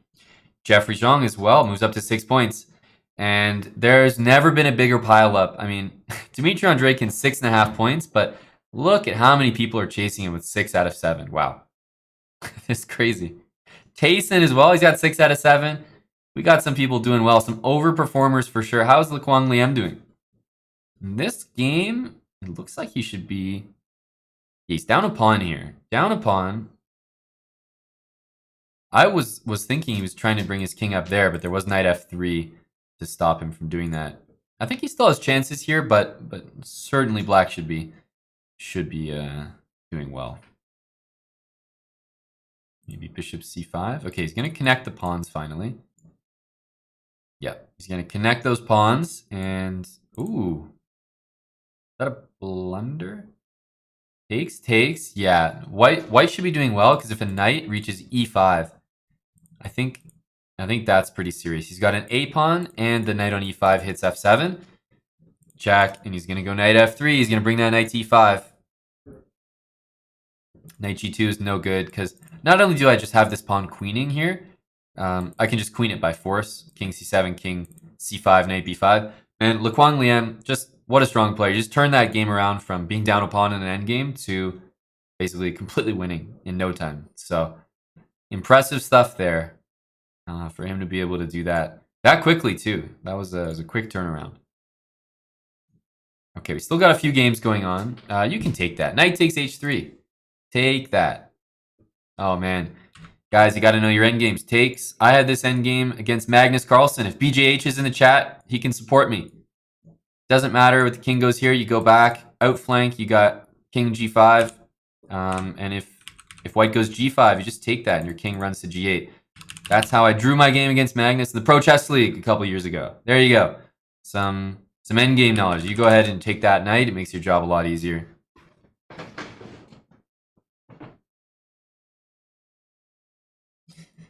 So I think just knight f7, knight g5. So I would go here because I'm not scared of that move. But don't think he wanted to allow it. So he's making his job unnecessarily difficult here. Hey, Chibi, how you doing? What's up to everybody in the chat? I think he's going to try to play king here and get a knight to f5 and force that king back. Here. And then he wants to go there. I think the knight is going to make it there. So he's going to go king e7. Yep. King e7 and knight f5 and king f6. See, he's trying to win, and there's a good chance he maybe wins now. This is so unnecessary. He's going to go knight there. And then knight h6 doesn't quite work. He wants the knight on e5. King f7, and then he wants to put the knight on f6. Okay, so if check, unfortunately there's that move. Yeah, he's going to go back. He wants... Oh, I don't like that move. I think he should have triangulated him there. King there, and then if the knight moves, you have that. And if the king moves, you have that. So, again, I think he had a missed opportunity there for triangulation.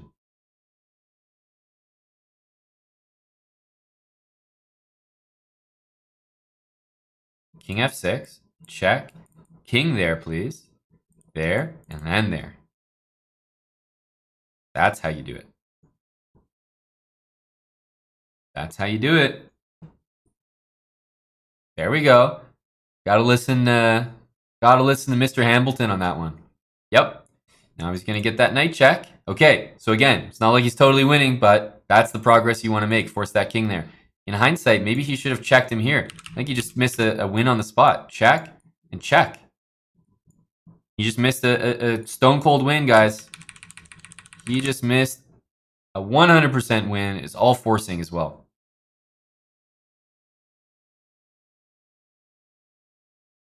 Knight h3, king g6. Ooh, I don't like that move.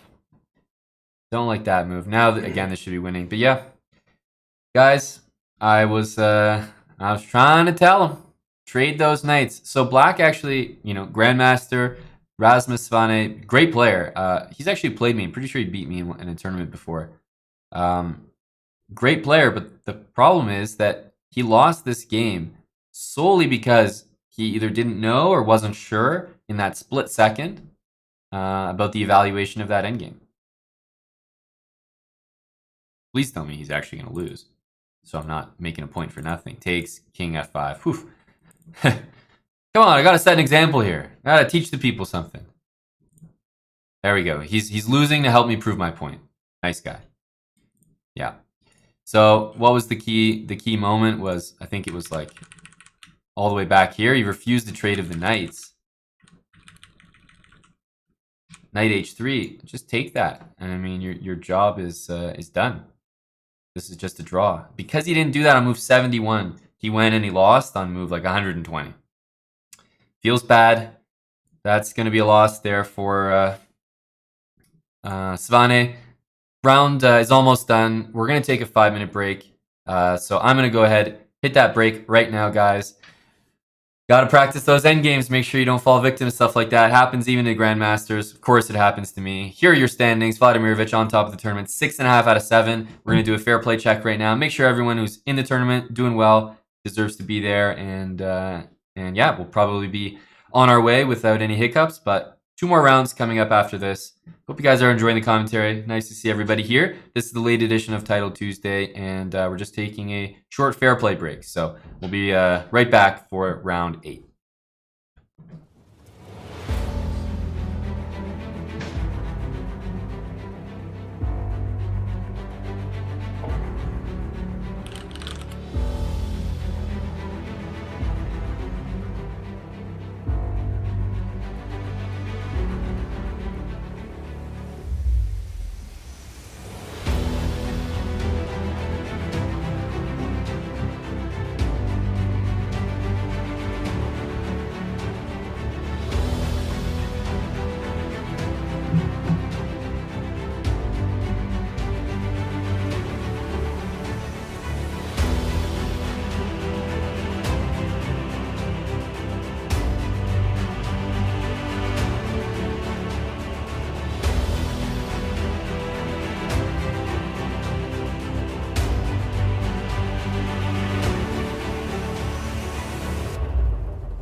right, we're back, guys.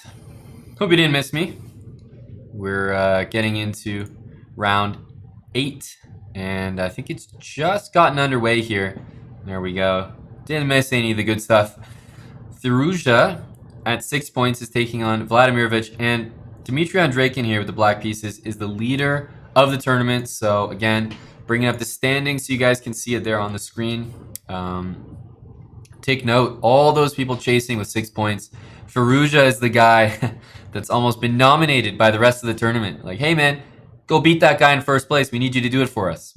So if he even draws him, beats him, he slows down the guy who's half a point ahead of everybody else. And I think everyone's going to be, your friend after that. Sometimes, competitors, they're really against each other when they're in the same tournament, but sometimes you'll get to that moment where, hang on, I actually need one of my worst enemies, one of my competitors to beat someone else for me. You become their biggest fan. So it happens all the time whenever you need a result from someone else. Everybody in the tournament, trust me right now, is looking at Firouzja like, hey man, I'm a big fan. Please beat Andreikin for me, and we'll leave it at that. We'll call it even.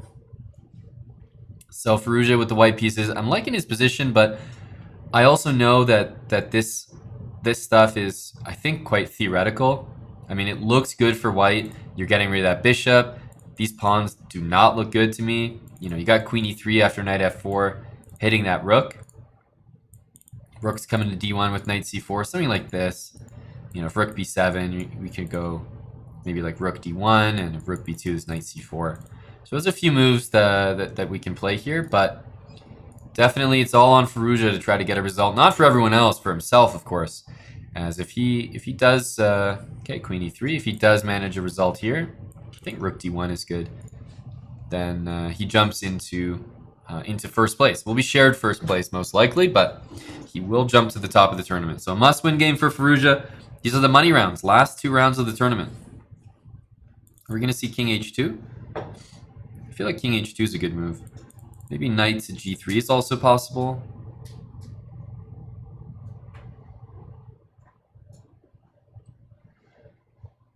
Yeah, but he's really solid over here. He's going to try to stick a knight on c5. Maybe he's even thinking about it right away, but I think king h2, yeah, and he's done it. Just to solidify that position there. Rook coming to d3. Is there any way to stop that? Knight b3, rook d3. Okay, well, let me just put it on the board just to sort of give you an idea how dangerous black's attack can be. Here you go. This is pretty much just checkmate on the board. That's going to be mate. So rook d3, and if this knight ever moves, as rook takes f3. That's I think what's concerning Firouzja right now.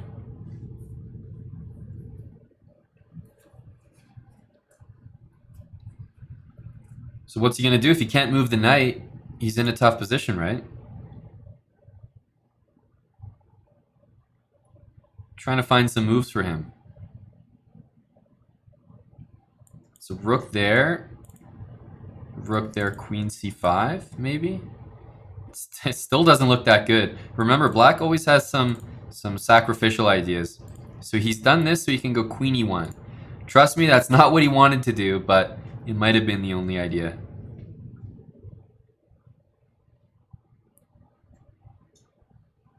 So another thing to think about is taking here and going queen e6 to hit that pawn. And then after knight g1, rook d3. So I was thinking, let's say takes, queen there, hitting that pawn. White says, okay, I'm going to go defend it. You go rook d3, hitting the queen here. And if Firouzja saves his queen with queen e1, then you get, oh no, you can't do that one. Damn it, I want to sack my queen. Oh well. I'll settle for just the really nice checkmate. There you go. So Firouzja, I think, is he's got to calculate pretty well here because, man, I'm thinking bishop h3 is really reasonable here. Bishop h3, and he does it. And queen e6. He wants queen e6, right? I think it's good. It's an important detail, by the way. You don't play this first. Queen there. Queen e6, queen f1, guards the pawn. So you start with queen e6, and then you play rook d3, and then you're winning on the spot. He's played it. As Yasser Sarawan likes to say, whenever Yasser's analyzing and he finds a good move, and then the players play it, he likes to say, you know, what can we say? I mean, the guys in this tournament are pretty good. You know, they're finding all my moves. What can I say? I mean, these guys here, they're pretty good. I mean, they're finding all my moves. And there we go. Wait a minute. Why didn't he do that first? Hang on a sec. Hey, you didn't find all my moves, dude. Hey. Why didn't he do this first? Wasn't that better? Wasn't that better? I'm going to think about that. There's a reason he didn't do it, obviously. He's a better player than me, so we'll give him the credit.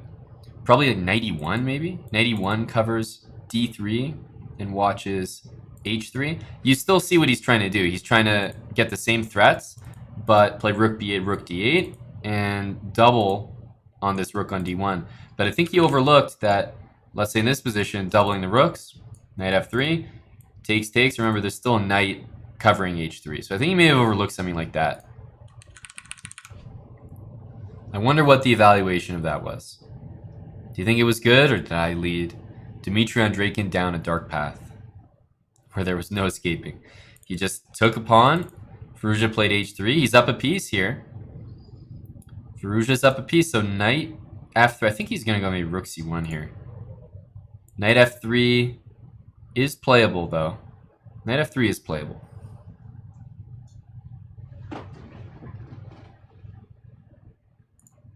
"19 seconds for Firouzja, but I don't even think he's concerned. Maybe rook here kind of guards everything. I love rook on C3. That makes a good impression. C5.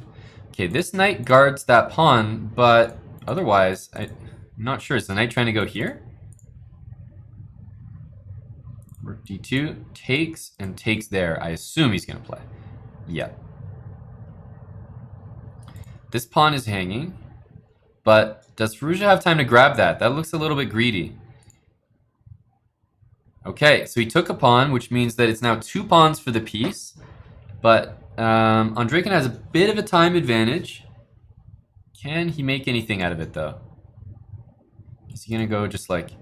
Okay, he's going to run this pawn. Remember, this queen is stuck here.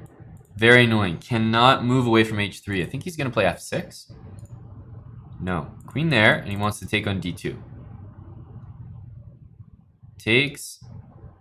Oh, wow. That's a risky move. Okay, queen there. I thought he was going to go queen here for some discovered...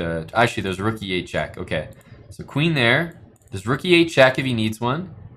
Here, and queen F3. Yeah. Queen F3. Man, 3 seconds for Firouzja. If G6, rook F6 he wants. And is he running out of moves? Man, Firouzja doesn't have a move here. That's crazy. Oh, king G1. It's the only move on the chessboard. Knight check, king there. Back. No, queen G5, and he's going to take here, right? Oh, okay. Wow. I'm pretty sure this is completely winning. Maybe H4? No. Do you just go back and take that? Draw by repetition. Man, Firouzja was probably spamming that draw button. He was saying, give me that. He shouldn't have checked too many times. I think he meant to go back and take this. Obviously, black is playing for the win, if not completely winning here.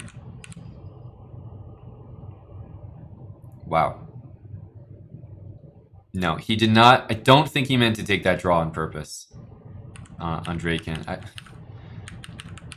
Just as an example, like this looks pretty good. The rook has to go back here, and then there's tons of checks. The queen can come back. It is completely winning. So definitely not intentional. I think he just, overlooked that was the third time, which means Firouzja doesn't catch up to him. But a lot of other players are happy that Firouzja managed that draw because now they catch up to him at 7 points. So we'll actually be going into the final round here with so many people. Oh, is bishop check? No, that's nothing. That's nothing. So many people are going to be tied 7 points out of 8. A lot of people on undefeated scores. As you can see there, Super Notar. I don't even know who that is, from Ukraine. International Master just came out of nowhere. Now he's way up at the top.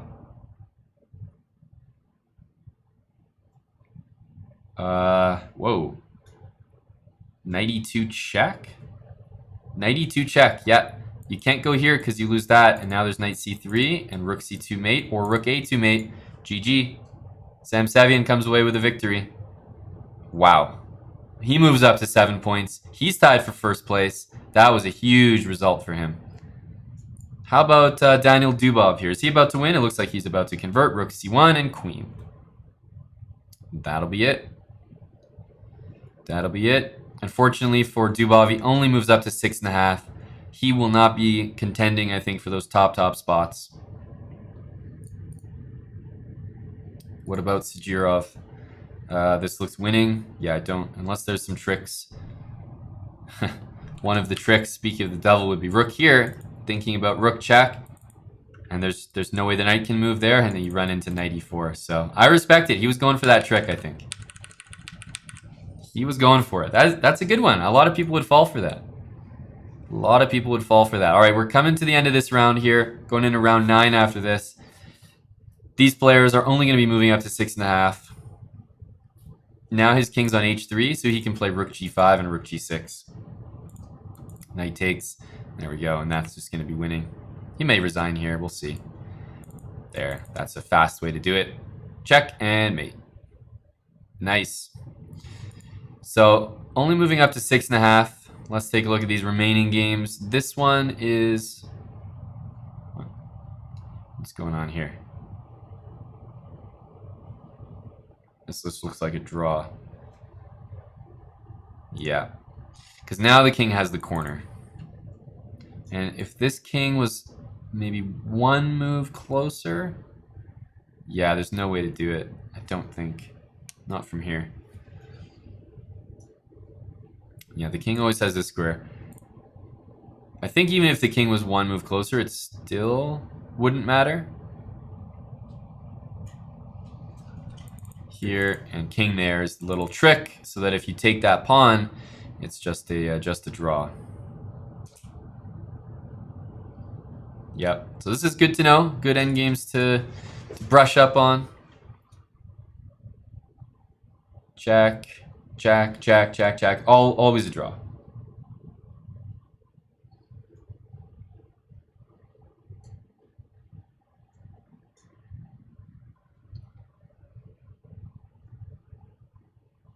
There we go. Drawn by repetition. I guess there's this last game. Rook against bishop. There we go. Wouldn't be a title Tuesday without rook against bishop. You guys can have a look at the standings in the meantime, because this game will not affect them at all near the top. It's Vladimirovich, Dmitry Andreikin, Sergio Chess, Gregorian's getting up there. Siberian Elephant, I keep forgetting who that player is, but very strong grandmaster, always near the top of these tournaments. And Super Notar from Ukraine up there, 7 out of 8. And Sam Savian, 7 out of 8, crept up as well.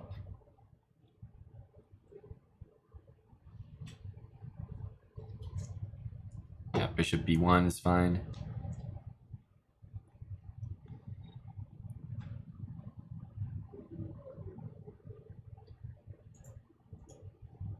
Yeah, don't think that he's going to win this one, but we'll see. We will see. Artemiev. Ah, there we go. Yeah, I keep forgetting that one. Makes sense. Artemiev. Such a strong blitz player.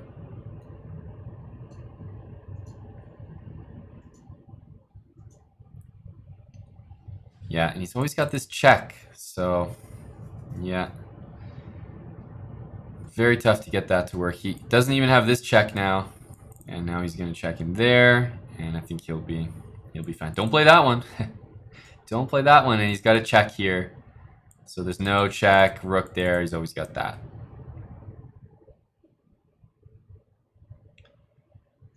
Okay, it's probably not ideal, but yeah, just as good. Just as good. This one's fine too. So we'll probably see a draw here. It feels like we're getting really close to those 50 moves.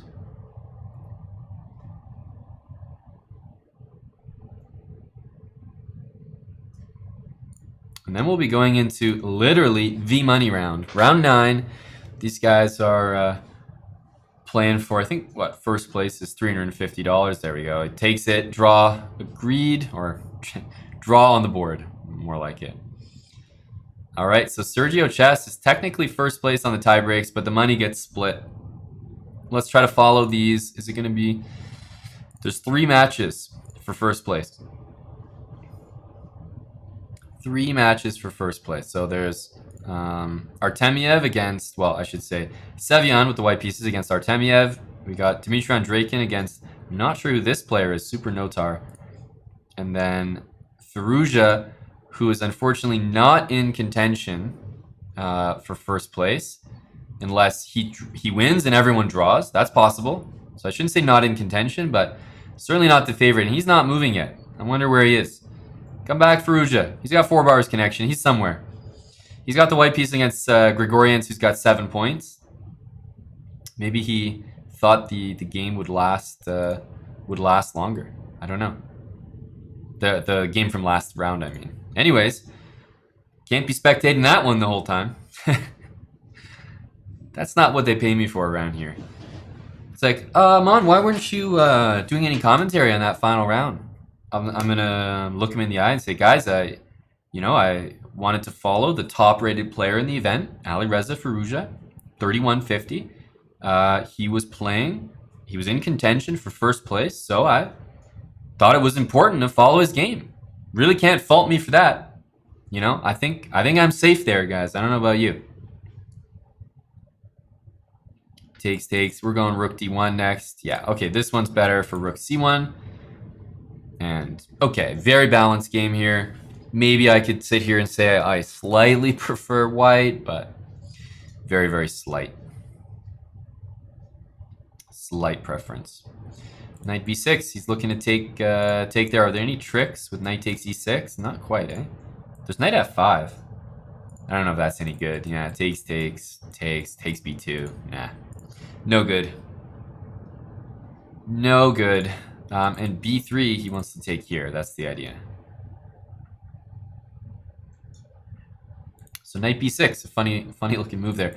Honestly, c5 to me looks playable. Because taking there, I don't trust that tactically.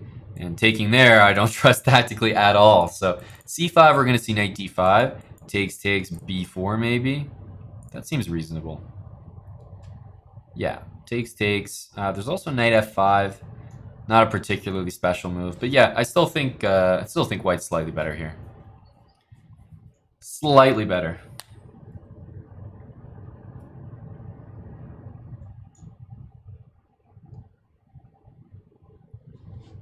c6.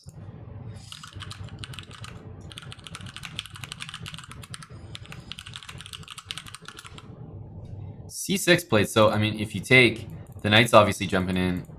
Rook c8, if he takes, queen takes. I wasn't sure that I wanted to rush this one. That's why. All right, let's take a look at these games. Firouzja, by the way, finally did move. Finally moved. Okay. So Firouzja, what happened in his game? Okay, he's playing this line. And, okay, d3 rook there. Black's trying to maybe take this. King d7. Black looks pretty solid here. To defend that, he's going to go king e7 and play f6. I imagine h3, rook e1, d3, these kind of moves. Yeah. Knight can go to e4. So Firouzja's down on time because he was late to moving. So that's the only thing you remember there. But I think he's fine here. I imagine he's not significantly worse. 2 bishops for black, but you know, going into an endgame with no significant weaknesses for either side. But sure, if I had to pick a color, I'd probably say I prefer black. All right, what about the other game between, and here we are, Super Notar and Vladimirovich. So looks like they went for, wow, a lot of trades in this one. Ton of trades. Knight d5, hitting e3 and b4. E4 is possible, king f2, bishop d2, bishop f2, all these moves. Bishop f2 specifically drops that pawn, though. So I don't think we'd go for that. Bishop d2 is playable before playing e4, just to sort of restrict that knight. If you play e4 now, the knight goes to e3 and then sneaks into c4. And I think I like that for black, so I'm not sure I'd be so keen to do that. King there, however, runs into rook a2. So in a weird way, I'm thinking like bishop d2 is good. Also, I'm liking black's position here. I don't think white is any better. I think black's doing just fine. So those are the matchups that are contributing to first place here. We got the 3 games ongoing. Sam Sevian, we took a look at this one earlier. What happened here? Did he... Okay, so he won the a6 pawn, but it's going to be at the cost of... Well, let's see what happens. Rook d6 he played. Wow, it's going to be at the cost of his pawn structure here, that's for sure.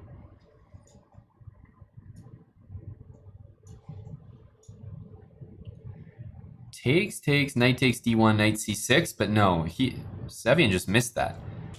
Knight e7 isn't an idea. These pawns are currently stopped. Still lots of compensation here, but no, I mean, this is definitely good for Andreikin. So, sorry, not Andreikin, pardon me, Artemiev with the black pieces, Sib Elephant. I believe that Artemiev is going to win. That's what it looks like, which means he's going to move to 8 points, and now it's up to those other boards. Over here, okay, this one looks honestly pretty drawish, although black offered a draw, and Andreikin with the white pieces declined to draw. So we'll see what that means going forward. And then Firouzja's game, I know I'm jumping around here, guys, but we got a lot of action to keep track of. Firouzja's game, what is he doing here? Okay, he's bringing the king in. He's finally caught up on time. I think Firouzja can definitely still win this game. Caught up on time. That was the big thing. If he was just going to be way down on time, like a minute down, then I would be more concerned. All right, we're going to stick with this game for now because it looks like it may finish. First 20 seconds for Sam Sevian. He's going down though. We got to make an escape square. Why not? I feel like h5, h4 needs to be played in there at some point. Right now, he's probably looking at this and bishop there, trying to get something to work. But if you just play h5 first, then everything's a bit better, right? The only thing is he's played this. He wants to play knight c6 and b5. Knight c6 covers rook b8. So he's going bishop e5. I mean, we're going to see g3, no question. There it is. Now this move is a threat. And I think he wants to stop that. Queen a6. Is he going here? Or h5? At some point, I feel like we just need to play one of those moves. But white is safe here in the sense that he's not getting back rank mated. I know that all these pieces are coming down, that's for sure, but at least he's not getting back rank mated. So black's going to have to orchestrate a very nice attack here. Wow, everyone's low on time in all these games. Don't know what to make of it.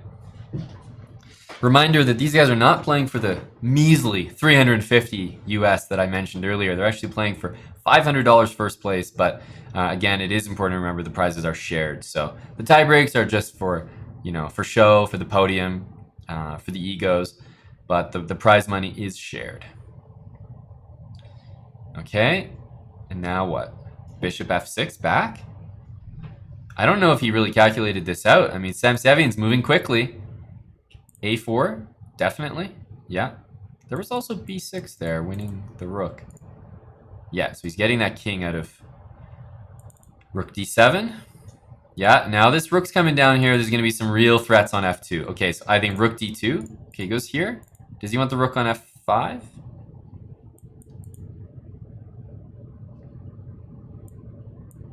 Ooh. He's going for a... Oh, and he's going to take the repetition. Wow, that is a big choke from... No, he's not going to keep playing this. That is a big miss from Artemiev with the black pieces. To let that one slip away, he's going to take the draw, I assume.